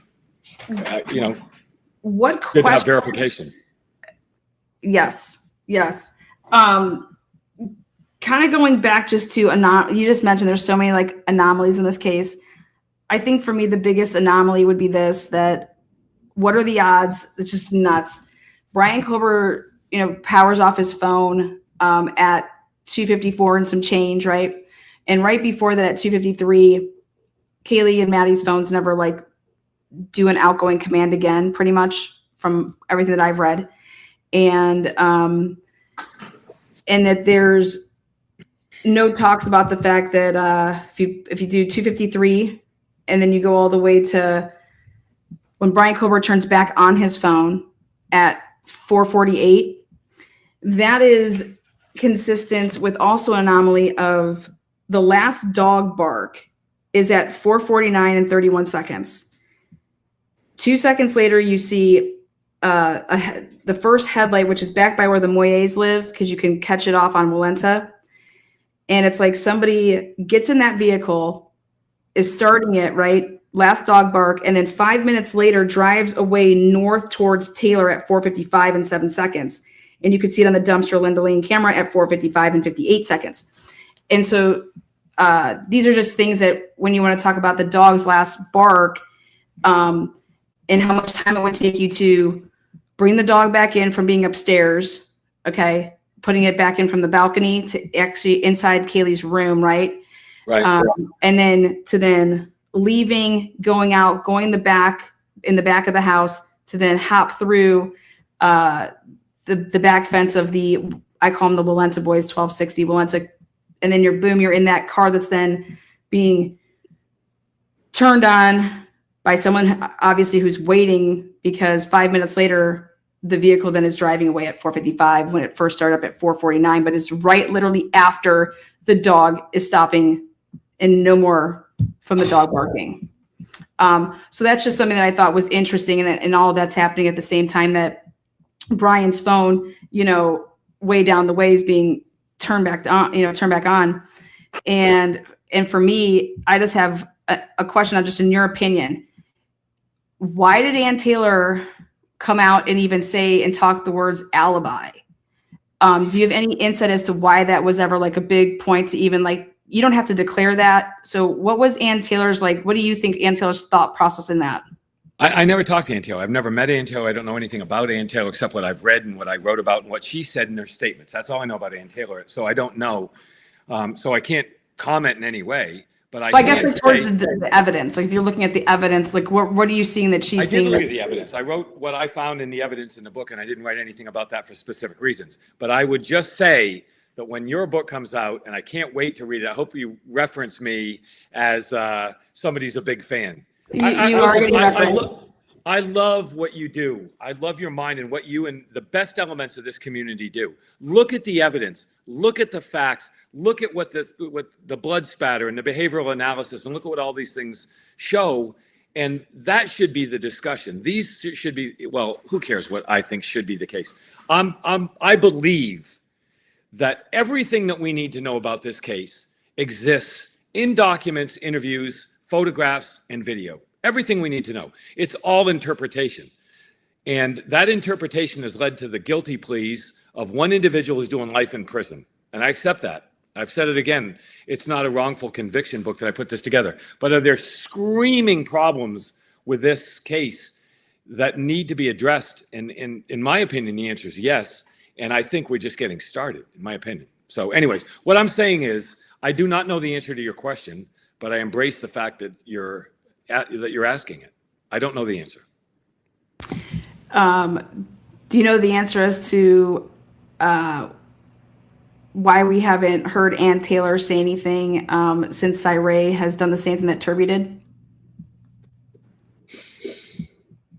I have a thought. Let's hear your thought. I'm not going to say anything. Okay, my thought is this. The world could blow up and Ann Taylor wouldn't have a comment. She spoke on her piece with what happened, and basically anybody that would be following suit with that would just be falling into that category, potentially. Or what people are saying out there is that this was all part of some like bigger plan, so that Ann Taylor is then just, sides playing a part, Turby's playing a part, you're playing a part, I guess I'm playing a part now. And then for playing Ann a part in what? Playing a part in what? And this whole little to get back into the courtroom, and that Aunt Sarah's just going to die on her sword. Just thoughts on that. Wait a minute. My book starts out saying this story begins at the end. The end is Brian Koberger pled guilty to 4 counts of murder and 1 count of felony burglary. He's doing life in prison. What part would I have in anything? I don't say Brian Koberger didn't do it. No. I don't say that. What part would I play in anything? I just looked at the file. I reported on the file as a journalist. I think it's ridiculous. No, I'm curious. What part am I playing in anything?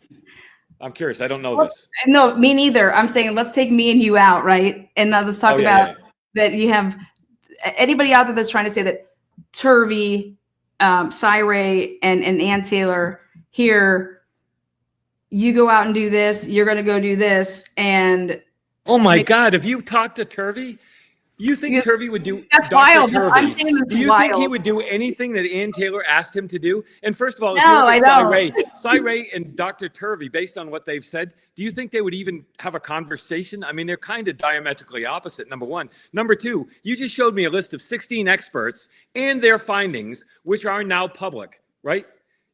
So I look and go, Dr. Turvey was brave enough to open his mouth and say certain things. These people did not. Now they are. Now you've got the whole thing. You've got what I saw a year ago, right? I agree. Yes. I wrote about it. Now it's out. So you take those 16 people, among them is Dr. Turvey and among them is the other gentleman. You take all of those things and look at what they said, how they said it. What plot could I or they have possibly... But I mean, it's absurd. I agree. So the more information that comes out, the more these people are just, I don't even know where this stuff comes from. I agree. You just have to take the 16 reports, read them, and it aligns with everything that she wrote in your book. Now, Brian, he's doing a petition. Yeah, and I did that, and I wrote that before that stuff came out, but now that lends it a bit of veracity, number one. Number two, I'll say it again, Dr. Turvey was brave enough, and he was ethically centered enough that he believed so strongly that he was willing to talk to me on the record. Mm-hmm. Other people, and I'm grateful for them, I'm grateful for the other people that helped me, they did not allow me to use their names. And now you've got a list of 16 people who may have come to the same conclusions. And in my opinion, after seeing everything, because all of these were they wrote all this before I wrote the book. Yeah, all those things that you're reading now, they wrote that before I wrote the book. So that should give you an idea of the foundation from which a book might come. Correct. And because it's leading, that's where the credibility for me is coming from. And let me ask you a question. All of these experts, it wasn't like they saw each other's reports because they give them to Ann Taylor. Ann Taylor files them under seal. They're not seeing these reports. Correct. Many of them, and I know this, many of them didn't even know each other. Exactly. These are individual professionals that are brought in to talk about a specific thing. Defense attorneys in general, not Ann Taylor, just in general, don't bring in 16, 18, because we're not even talking about the mitigation experts and other people that contributed to this. They don't come in and offer opinions on the same thing. That would be chaos. They say, I like your hat, or I like the backdrop, or I like that guitar over here. They have a specific expertise. They comment, they testify based on bona fides established over a career of being an expert for a specific reason. These people that you quote look at different aspects of this case discreetly, and that becomes the fabric of a defense that shows in trial. And people need to understand. Exactly. And that's what people are missing here. People are missing that. And it's just like, wait a second, if anybody's following and follows my channel, that was a big point of contention in the Karen Reed case, where it was like the Commonwealth was being accused of, oh, wait, did you look at that expert's report? And then you went back and you advised your report then? To give like credibility issues and to attack character and stuff like that. No, these are discreet. Listen, if you, and I know what people say, oh, everybody's got an expert, and I go, yeah, of course. But the prosecution had experts. The prosecution had Paulette Sutton. The defense had Dr. Turvey and Cy and the various people that have now, these reports have been released. Everybody has experts on both sides of every criminal proceeding that goes to trial. It's part of the process, right? Of course, they're going to have opinions, but if they are besmirched, their reputation, their statements, their testimony, whatever, they never get hired again. So you have to say, as a professional, if it's your job, if you're a motorcycle racer and you go out and you don't even know how to ride a bicycle, you're never getting another motorcycle race, right? If you're a guitar player and you go out and you play the ukulele, you're probably not going to get a gig with Led Zeppelin or whatever, right? I know this sounds stupid. My point is this, that if you make a living as an expert witness, you are judged and employed as a career based on the validity and the veracity of your statements. So the people now coming forward in these reports, they stand on those reports professionally for a reason. They've been trained, they've gone to college, they've gone to grad school, they've worked cases, they've been employed. And you can't overlook that. So I now know about this community. I didn't know this. The first time I met you, I didn't realize just quite how wild this community is from time to time. And the passion behind some of these theories. It's wild. But the thing is, as a journalist, I was a journalist. I wrote for the New York Times, GQ magazine. I was on-air analyst for NBC News for 5 or 6 years. I've been nominated for a Pulitzer, for a Peabody, which doesn't matter because if you don't get one, it doesn't matter. All I'm saying is, I was the first broadcast journalist to report from Guantanamo Bay. That pissed a lot of people off, right? My point is this, that I believe if you do the work, you get the experience, you do, whatever else, then that's a valid discussion. If I sit around my parents' couch drinking Kool-Aid of a Tupperware cup with the edge chewed off, picking my nose, and all of a sudden I'm going online to generate clickbait, I think you got to take what it's worth. If you say something about this or any other case, I say, fantastic. Show me how you came up with that. Yep. And I embrace the people in the community, you and so many others. So many. There are brilliant, minds, educated, experienced voices in this case who are moving it forward. And they're a bunch of nut jobs just spouting anything they can say because hatred is easy and anybody will listen to you. So nobody cares what I think. It doesn't matter. I should not have said that. What I wrote in the book, I stand by, and it's based on evidence. And I'm glad these people are now coming forward because we see other people saying the same thing, in my opinion. Yeah, that's absolutely. I cannot agree more. And I just know that I'm not an expert in any of these fields, but I can tell you this, that when I want to work on a case, I'm not out looking and watching what all these other people are saying. That's going to could potentially like bias or give me, like, I have to work on what I'm doing. Give me the material. Let me just come up with what I come up with. And here you go. This is what I came up with. That methodology to me is why it's so important, I think, is because if you were to look at all this other stuff and then you're like, well, it's because this person said that or that. No, you go do what you do. Everybody use the same material, see what y'all come up with individually, right? And then you sit down afterwards and you then discuss it. Otherwise, debate, disagreement, those are really healthy, valid points of any investigation. Professional law enforcement investigation, journalistic inquiry, the True Crime Committee, those are wonderful. I embrace them. I think that's fantastic. And that's really why I started this thing to begin with. And I respect and admire what all of you are doing in that regard. And the other stuff, it doesn't matter if you're a pop celebrity or it doesn't matter. Hate is easy, it's common, and it gets some kind of gratification. So yeah, I mean, I don't pay attention to this. Yeah. Well, Chris, if there was a question that you think that, oh man, I wish somebody would have asked me this, what do you think? This is what we're going to go out with. What question could I or anybody else have asked you? I don't know why people don't want to discuss and don't go into detail about the common areas of the second floor. I just don't get it. It is a screaming, carry on. Yeah, it is this wildest bombshell of discussion. What happened in the common areas of that second floor? And for whatever reason, people don't get involved. They don't ask questions. They don't think about it. They don't talk about it. I don't understand why. Do you think that it's because there's just way too much speculation that because stuff wasn't tested that was taken in there? You don't need to test it. It's the prosecution's report and what you see in the photographs. Maybe the people haven't seen the photographs that I've seen. Maybe that's part of it. I don't know. But the common areas of that house, outside the third floor bedroom and outside the second floor bedroom, are such a problem. I just cannot understand why the discussion doesn't go there, because from there, everything else. So the only thing I would think— I agree with you that the middle room's a problem. And I just think it that— is a major problem. Timeline. But why do you think that you could have done more at the scene though, to make it not a problem, to be able to explain, if somebody did wash off the dog's all wet, the dog comes up the stairs and then shakes all off, and then there's water flying all over. No? No. I mean, that's a plausible theory that I've never heard before. But that's another discussion. We're kind of done. Because I like what you said. Like, nobody wants to talk about that.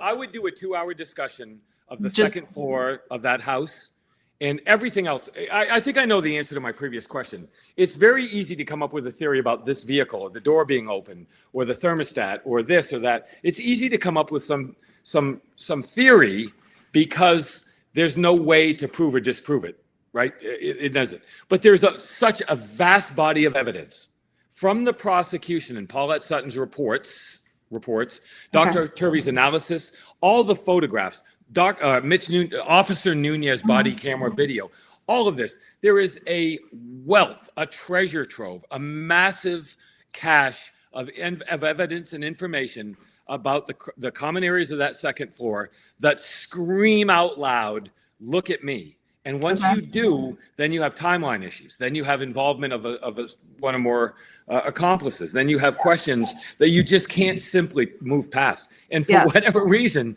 I don't know why. Well, let's do it. How about this? Screaming that, and nobody will look at it. And I don't know why. I'm not sure. I think that would be a great live where, like, the people that you've have done lives with before, if we did a panel like that where it was like, here, we're all going to talk about that main room where, okay, give your opinions about certain things and let's see if we can connect some dots. Or I like to eliminate things. Does that make sense? Like, I'm the same way. I'm the same. Yeah.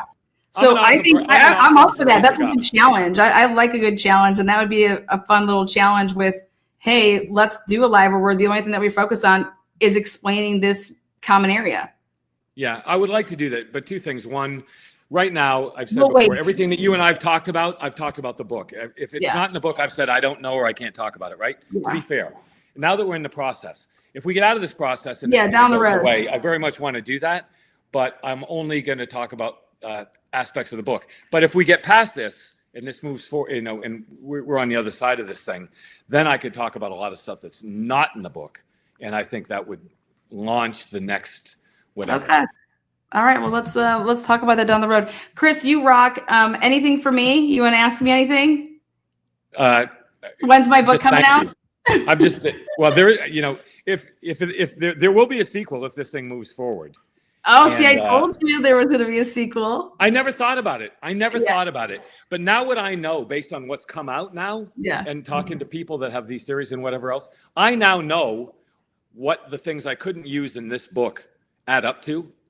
And like I said last night, I was talking to them last night. I say, people now say, I'm not going to say who those people are, but they'll say anything to generate clicks to get somebody to tune into their station or whatever else. It doesn't have any basis in reality. Like space aliens came down and did these. They were raptured. Who knows? Whatever.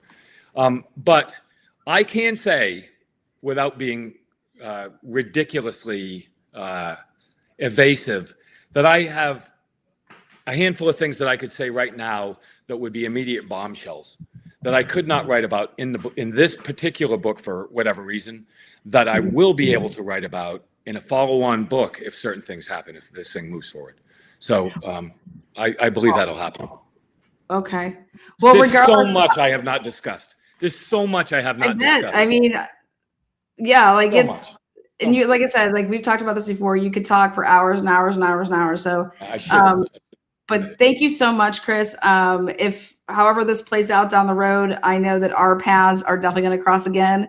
And I just want to thank you for the opportunity that you came on here and to shoot the shit. And to be honest, I know for myself that I like to vet people to make sure, hey, like, and I'm telling you, those 16 reports, I went through them, read them all multiple times. And your book aligns with not just with one person of Brent Turvey saying, or, even getting the endorsement of Chris Holland, even Cyray's report. Every single report that I've read that was produced from a independent defense expert that was not colluding with the defense experts, like they weren't some round table. They were independent reports that you look at these people's CVs, they are decorated people in their field, and their reports, in my opinion, are the backbone to your book. So for what it's worth, you've went through the gauntlet, and anybody that wants to say that you're making stuff up, then people need to point at the 16 people that wrote reports in this case, because nobody's making anything up here. So that's just, I didn't make anything up. No. Yeah, that's just what I want to say, is that the 16 reports stand with and for the book. Thank you, Lana. That means a lot to me, and I appreciate it. And I hope the discussion moves forward being productive. We can do things now if we're not trying to shoot down what's the truth. If we can embrace this and say, okay, now we know what's going on, let's look at it. I think we've made a major step forward. So thank you so much. Absolutely, I agree. Thank you so much, Chris. You rock. Thank you for everybody that's been here today in the live chat feature. Thank to the mods, and we will catch you guys in the next one. Everybody that has super chatted and sent stickers, I'm going to let Chris exit, and then I will read those. Chris, thank you again so much. We will be in touch. And I want to still talk to you about that Springfield stuff, so I'm looking forward to that. Yeah, I'm still waiting on that legal edit. That's a great story. That legal edit's taken a lot of time too. But anyways, thank you again. Thank you everybody that watched. I'll talk to you soon. Bye-bye. Okay. Bye, Chris. All right, guys, there you have it. I think, like I said, I'm standing by the reports I read, 16 of them, all defense experts. Want to say thank you to everybody that has been here this afternoon. I did go through the questions that you guys put out. We did that a little bit yesterday. I tried to get through as much as we could in the limited time and to keep the pace moving. So I want to thank, what's up? You've mentioned infidelity and possible hookups amongst the roommates. Can you elaborate? I think you might see some of that in the next book. Why don't you think it's important to the case? I bet you that he does. I know that he brings up pointing out the fact that somebody was messaging Ethan and talking about cheating and stuff like that. So Sleepy Time True Crime, thank you so much. UK Claire, you guys are becoming new members. V Slims, maybe this is from actually yesterday, but pretty much over Idaho4.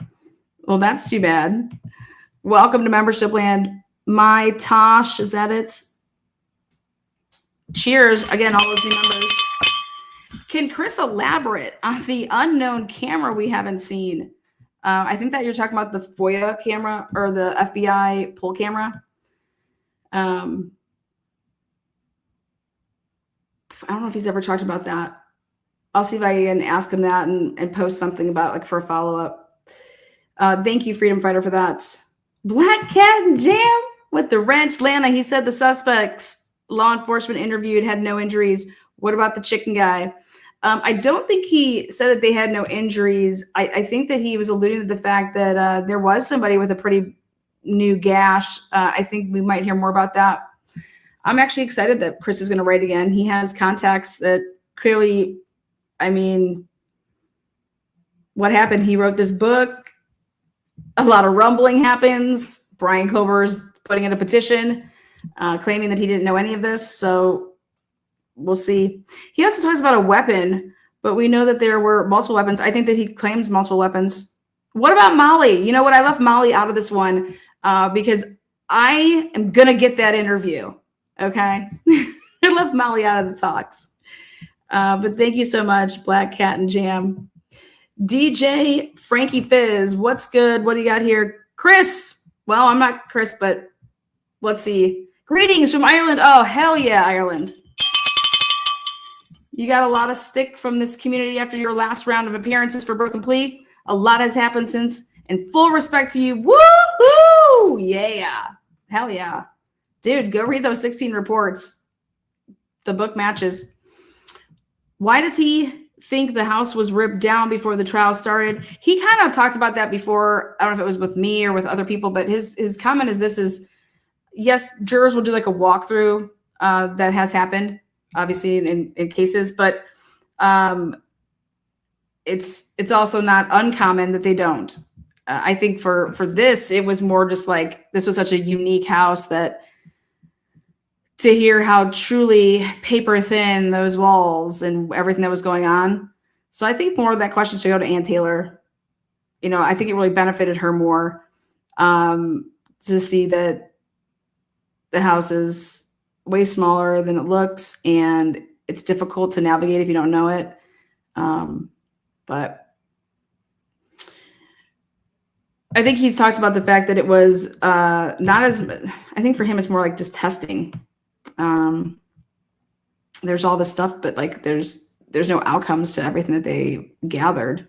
And that's in the 16 expert reports. It's all over. Thank you so much, Kiss Me Where I Pee. What a name. Oh my God. Chris Whitcomb from the crime scene photos. Are you aware of a curly fry that placed on the upper hanging wall shelf in Kaylee's bedroom? I want to see that picture. Curly fry is in Kaylee's bedroom. What? I don't know. Are you just messing with him? Esther, what is good? Thank you so much for gifting somebody, paying it forward. Deborah, what is up, girl? Bringing it strong as always, always prepared. Yes, put a lot of time into the questions. Again, my big thing is I wanted to keep the pace going and keep on the, the topics. It's easy to get in a rabbit hole of talking about, one thing. So that was what I focused on. So thank you so much, Deborah. Hopefully you're doing well. Conspiraling, what a name. That's actually a really good name. I think I make that comment all the time, but I like it. Chris, you said last night that you know who the spare room bracelet belonged to. Who did it belong to? I don't think he was going to give us that answer, but maybe we can, maybe I can bug him. Have we seen that in any pictures? How about that? That's a good question. That's what we should hunt for. With all the photographs that we have of all of the social medias, has anybody been able to find a bracelet like that on somebody? 0 fucks given, sincerely, Gen X. What a name. Does Chris know what the bracelet looks like from the first floor? Yeah, we've put it out for the pictures. I asked him, I was focusing, my focus on the bracelet was not that one on this one. It was, and he talks about Xana. And I was really hoping that he's never seen a picture of Xana using a guitar that this Jackie person allegedly took that night and posted to her Snap, right? I think that would, like, look at Xana's wrists. Does she have a bracelet on? He'd never even seen that picture. That's supposedly the last picture that Xana was ever, I would just think that for these reports and talking about a timeline, like, it just wasn't there. Thank you so much, though. Black Cat, then Jam Karen. Ask him why the FBI SWAT took out Brent Kapaka. I got into Brent and Malwich a little bit there. I asked the question to check his baseline to see what he would say. He said his book got cut short, right? And it was stuff like that. So I personally think if he's going to do a round 2, there's no way that stuff's not going to be in there. Shit, I will give him hell if it's not. Let's just be real. Let's be real about that. Busted Flush. Keep asking those questions. Member for 39 months. Woo! Cheers. Thank you so much, Busted Flush. 39 months is a long time. It's like a relationship, man. Rain, what's good? Lana, you rock. Go big or go home. We were all about mass production here today. Okay. Actually, what I'll give you guys is here was my entire list, and you can see what we didn't get to and what we did. Right off the rip, I thought I came with a banger. Who were Ethan's 2 invites to the EXPM party? JS and KT. Were they interviewed? Did they attend? Come on, like, I was trying to get a timeline on he's inviting 2 people that do not belong to that fraternity. Who were they? Explorer logs. I want to know if they were GPS. We got into Murphy a little bit. The spare room that was on here was Xana wearing a bracelet, though. It was where I went with the spare room. Then I went to, obviously, the 424, 429, those 2 vehicles.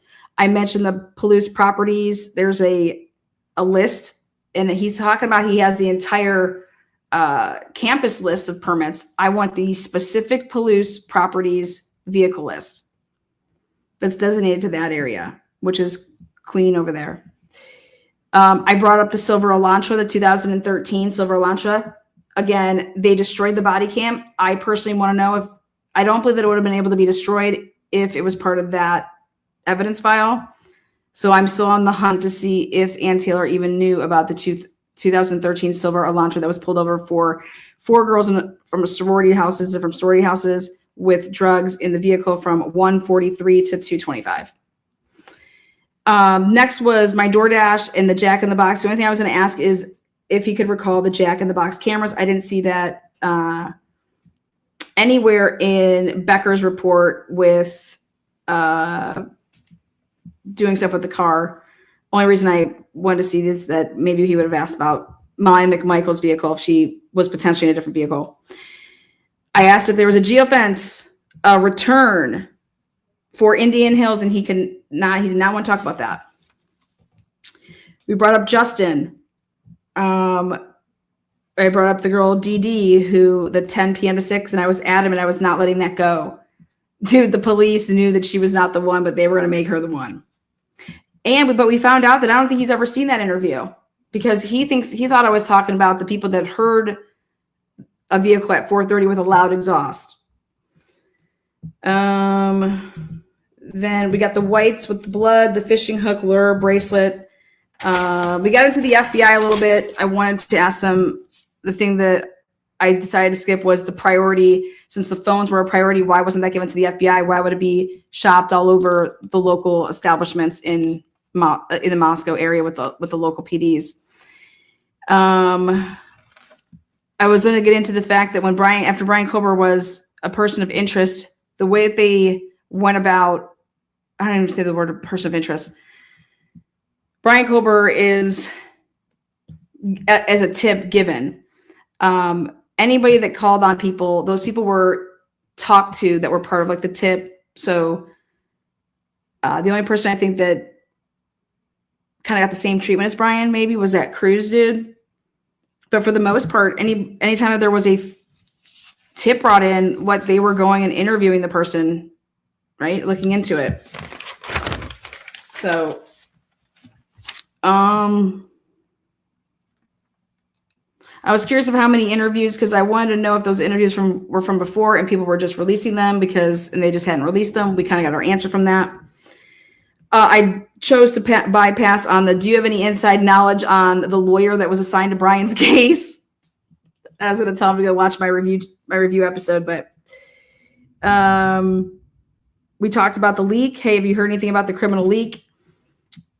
Again, I know he has great respect for Chris Holland. The question I just decided to bypass was, how did Chris Holland do any peer review of Turvey's work without actually the material? So do you know if he had the material to do the peer review? That didn't get answered. I didn't get to ask that. I said Cyree didn't get called out by, Ann Taylor like Brent Turvey. Any comment?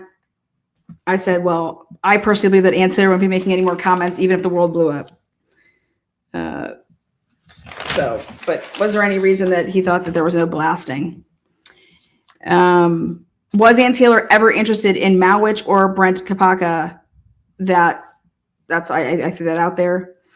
Has Ann Taylor or Brent Turvey talked since the public, spanking? I didn't ask the question though. Again, I was trying to go through the ones that I felt, priority. Did you see any reports generated by AI? I was curious if any draft reports existed that the FBI is trying to if you're dealing with mass amounts of data, wouldn't you be trying to sift through this shit by telling it something to do? He said he'd never seen anything like that ever in his career. We got into the VICAP. I wanted to get into the VICAP because I wanted to know about so go to that section of when we talk about the VICAP. I was interested in that. Cyree said he had never saw any report authored by the FBI with the phones overlaying the victims and Brian Kober over a 6-month period since June. What's up? What can you tell us? And I did talk to him a little bit in the pregame before we got live. And it was that what he saw is that the FBI would have done that. Anything, Bill Thompson would have used anything and everything to nail this man. So why would you hold back anything if Cyril can put Brian Kober in the living room, right? What the FBI couldn't? Like, that's crazy talk is what he said. Like, they would, he's like, he hasn't been following the things that Cyril has been saying. So he straight up asked me, Lana, is it true that he's saying that he could put Brian Kober on the couch of the living room? And I said, yes, that's what he said. Like, he said that. He's like, wow. No, I mean, I don't know. That's news to him. Custody Queens, give them a shout out. Outcast was on with them last night. I know that Outcast asked a question. I really, really liked it. He was like, what's this exculpatory about, Bethany? And I kind of wanted to see if it would be something even as simple as that Bethany calls Dylan. Dylan doesn't alert Bethany to anything. That's exculpatory, in my opinion, because it basically takes everything that Dylan would have said that happened between 4 and 4:19. That never happened. Throw it out the window. Because Dylan's not doing anything. She said that she started to do things with her phone and stuff. I mean, and so I said, what about the whole fact that, again, Bethany calls Dylan first at 4:19 and 6 seconds. Chris gave his thoughts on that.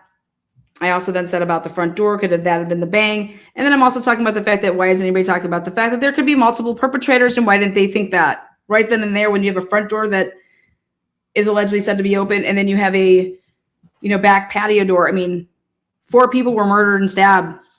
For it to not to be on the radar that we're not even considering more than one person. And then based off of 2 different accounts from Dylan saying she never heard anything like that and Bethany saying she did. Well, maybe something was going down on the first floor, right? That she just heard and Dylan didn't hear that, which would then leave it to be like, who's down on the first floor? And like, come on. I asked if they ever take debriefing notes and where those notes would ever be. Would they ever type them up to say, hey, that way we're tracking where this case is headed? He said no. Then something that I'm going to do tonight. The Barnharts issued and put out a written up article or, I don't know, blog. That's going to be part of my presentation. So make sure you check that out. I didn't get into Brian Kober's phone with anything to do with corn. You guys know P. Because I took it, the Custody Queens did a great job of covering that. And there was no weird stuff there was no criminally creepy stuff. Selfies themselves are creepy to begin with, but we're talking about criminally creepy. There is nothing on his phone that was criminally creepy. And trust me, if there was anything on that phone, he said, Bill Thompson would have used these super weird selfies, criminally creepy selfies. And the question is the worst of it out there? And the answer to me, common sense, is absolutely, because why are you holding back anything? Put out, I think Ashley Banfield did a really good job of, and her producer, Lindsay, did a really good job of making Brian Kober look as fucking whacked out as possible. Give them the credit. Barbara Wolf, couldn't say enough about her. I thought she's a slam, but that's the report that I used to be able to talk about the VICAP. A question that I wanted to get into, but I just didn't want to, there was a certain boundary I didn't want to cross over, which was, dude, what have you seen with the grand jury? Because Ann Taylor was adamant of so many things that were wrong with that. And I just hope one day that we're able to see what took place in the grand jury, the testimonies, who actually testified, everybody that testified. If there was one thing that stuck out from the grand jury material that you could think of, what would it be? If you could interview anybody from the grand jury and ask them why the fuck they lied, who would it be? Again, those all got skipped. Priorities, guys, priorities. But Barbara Wolf, again, I skipped the latent print expert for the defense, but her report, again, if you go to pages 16 and 17 of her report, which is Kathleen Bright Brenham, if you go to pages 16 and 17, she lists actually the timestamps of going through with Noonan's body cam going through the house, and she specifically timestamps, because, Chris has always said that the cops did such a great job. And I was just going to point out that Kathleen Bright Benham says otherwise. Go to page 16 and 17 of her report, and she takes his body-worn camera and lists all these timestamps and says they trampled all over that crime scene. And then there's all these things that were not taken and tested, and to include doorknobs being tested, the corner of edges of the rooms. And I got into the Carol Pendon. I got to ask if these people had multiple phones, because Carol Pendon's report, who's a digital forensic and expert for the defense, where's Bethany's laptop? Where's Ethan's laptop? How do you go to school without a computer? But numbers 5 through 10 on page 1 were everybody that was inside that house that was living there, to include Ethan, had multiple, meaning it says plural, mobile devices, except for Ethan. And then he said it. Hey, guess what? There were more phones in that house than there were people that lived there to occupy the home. And that would coordinate, check with what Carol Pendon put in her expert report, which was that everybody in that house had mobile devices, plural, except for Ethan. And so what do we make of that? That's what's rounding out that 67 electronic devices. Oh, damn it. I meant to ask him, do any of the MPD officers have white sedans for personal use vehicles? Off the top of your head, if you can remember.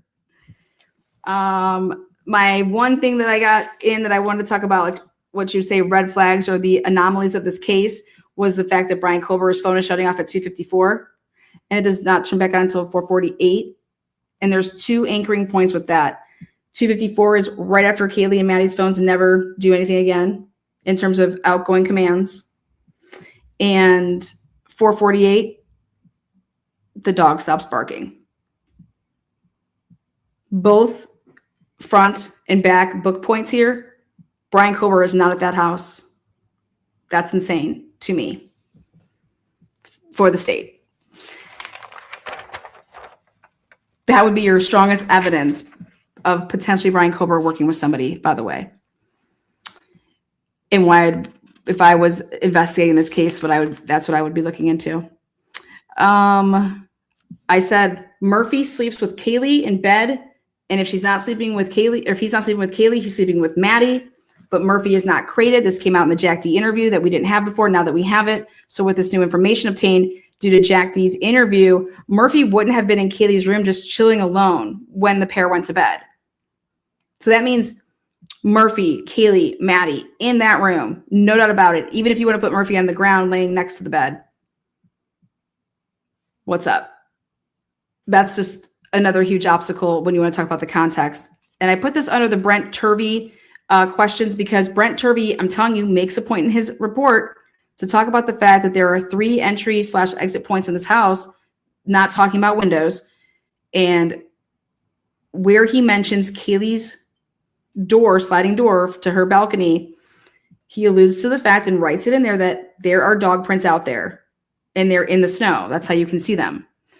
And so that it would either be, it works in the defense's, it works to the defense's advantage either way. Either potentially Murphy could have been out there, right, that night, why you hear the dog barking.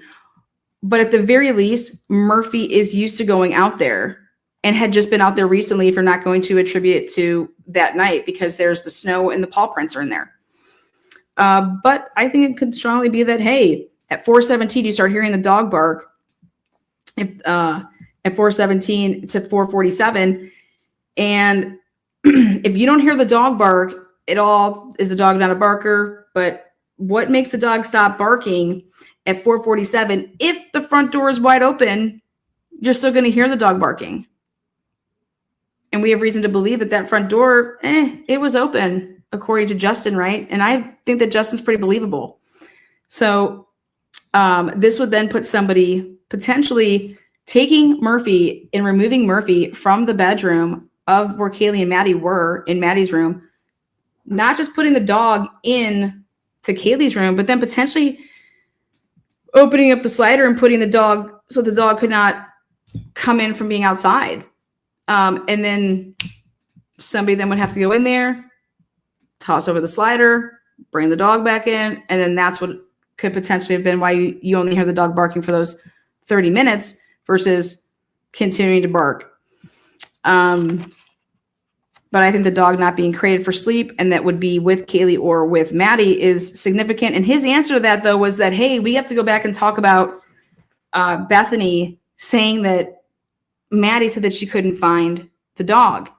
And I asked a very, very important question, which was that before or after the 2:52 call that Maddie made to Bethany that goes unanswered, and in the 3:53 call that Maddie makes to Xana that goes unanswered? And not only does it go unanswered, but none of those two girls call Maddie back, before 4:17. I mean, Xana never calls her back. And so the dog was missing, and I don't know where the dog was. And, well, I'm just curious if that came from Maddie. Did Maddie ask you that before or after the two? And that'd just be a question you'd ask somebody to kind of catch them off guard. Because what if she says, oh, that was after? Oh, so you were still up. You don't tell them what time the phone call was. You just say, oh, Maddie called you. And then maybe she would say, oh, yeah, actually, that's right. She told me that she didn't come downstairs. She actually told me that over the phone. But it says that you didn't answer the call. Oh, come on, man. Where's the police work here? And this goes with what Brent Turvey, this is where I was going with all of this. This goes with Brent Turvey's freaking report, which is suspect biased. And he could not be more correct. It's just that simple. There was according to these police officers, there was just no way that anybody that was inside that home knew about this, could have been involved. And also the people that came there that were there when the police, showed up. And it's truly kind of head scratching. I talked about the Warner report, that it's right here in it. They couldn't wake up the roommate who was laying on the floor. I didn't go into the specifics of it, but I wanted to say, well, how do you check a pulse on Xana and not step in blood? You have to strategically avoid it, which means you have to know that and recognize what it might be to even avoid it, which goes against what Hunter's saying, that I had no idea. I thought it was just like a mess in there. Like they made some mess in there. I had no idea. Like, how does Hunter not have blood on his bottoms of his shoes? How does you go to reach to somebody's pulse on the neck? So what I wanted to ask him is you saw the crime scene photos. If you were to reach for Xana's neck or wrist area, are you going to touch blood? Or was it just so dry at that point that it wouldn't get on you? I mean, I don't know. But how did Hunter not get and step into blood? But Hunter saying we came there because the second floor roommate was not waking up and she was on the floor. That is what is revealed in Brent Turvey's report, because he uses Warner's report in his report. And that's everything. So, Whitcomb, doesn't that make you want to ask questions, hold people accountable for their bad actions? Because it's a quadruple homicide. I think this was when I was saying things like, do you not think that the cops were, totally wanting to assign the 423 car to somebody, which was an SUV, super, super bad, to the point that we're willing to know that this person was not the person, but we need this broad to say that she was this person. Mind blowing. Lana, write the book, make the documentary. We are with you. That's happening. That's totally happening. I guess I got patience. I never used to have it, but now I guess I do. Lav 149. Thank you so much, super sticker. Kiss you RIP, Xana and Ethan's timeline. Why can't we know this? Because they don't know it. Nobody did it. Everybody just accepted the fact that none of that matters because they were killed at a certain, they were just killed and they were all at home. It was, but it matters if the times were, if there was a larger gap. It matters if potentially people could have been killed way earlier. And then when I say just way earlier, an hour later. Custody Queens, Kristen, what's up, girl? What is up? Lala. Again, if you guys didn't know, Custody Queens did an interview last night. Outcast was with Chris. special guest. Thank you. They did really good. Chris is a talker, so I was like, we're gonna just narrow in as much as we can. Thank you so much. Great job, Lana. 37 months. Cheers. It's been nothing but storms over here today. I don't know about you guys. Brad, thank you so much for the support. Yes, Murphy barking during the time of the calls to Xana, Maddie, Ethan, and Xana. I tried to explain that big, huge thing. I mean, I laid that timeline out. I said, listen, it is just does not matter. There is no way that Dylan was downstairs in the room with Bethany when she saw anything, because it's not possible. Because Dylan is still, if you go by their text messages, Dylan is still in her room. There is no windows that show out the front. And she's looking at her own window. And he enjoyed that. That's what, lay out this timeline. So it's just like, but I slid in that you either have to accept or these are all staged. Okay. So if she saw that car in Bethany's room, then they're sitting right next to each other, texting this shit. Or maybe she's even in the downstairs spare bedroom, because she was flexing on a mattress. I don't know. And also, was Murphy barking during the calls between Dylan? Yeah. Murphy ran after Murphy saw the cops coming in that room, though, and went and hid under the desk. Pretty interesting. Thank you so much. 5 Truth and Transparency gifted memberships. Appreciate you there. Tres, bien. Thank you. Welcome to membership land. All right. Thank you again. Hopefully we got through as many as we could. Use the comment section of the video. Let me know what you think. Thank you, moderators. I'm leaning to staged. I'm telling you, that shit is wild. I think Chris doesn't know about Dee Dee.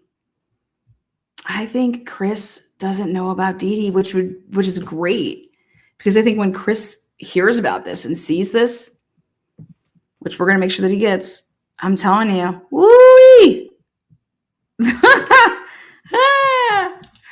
The cops knew that Dee Dee didn't come home from work because there ain't no car coming there. It's wild. But think about it. All right, guys. You guys rock. Thank you so much for sticking around, moderators. You guys had your hands full, I'm sure. And I hate to say it, but we're over here and that includes all you. That includes all you people. We're over here saying this is not the narrative. This is not the narrative, motherfuckers. And Chris is agreeing. So kudos to all of you guys in chat. You guys rock. See you on the next one. Peace out. What? Thank you so much, Mark B. Mark B getting some credit. As he should. Till next time.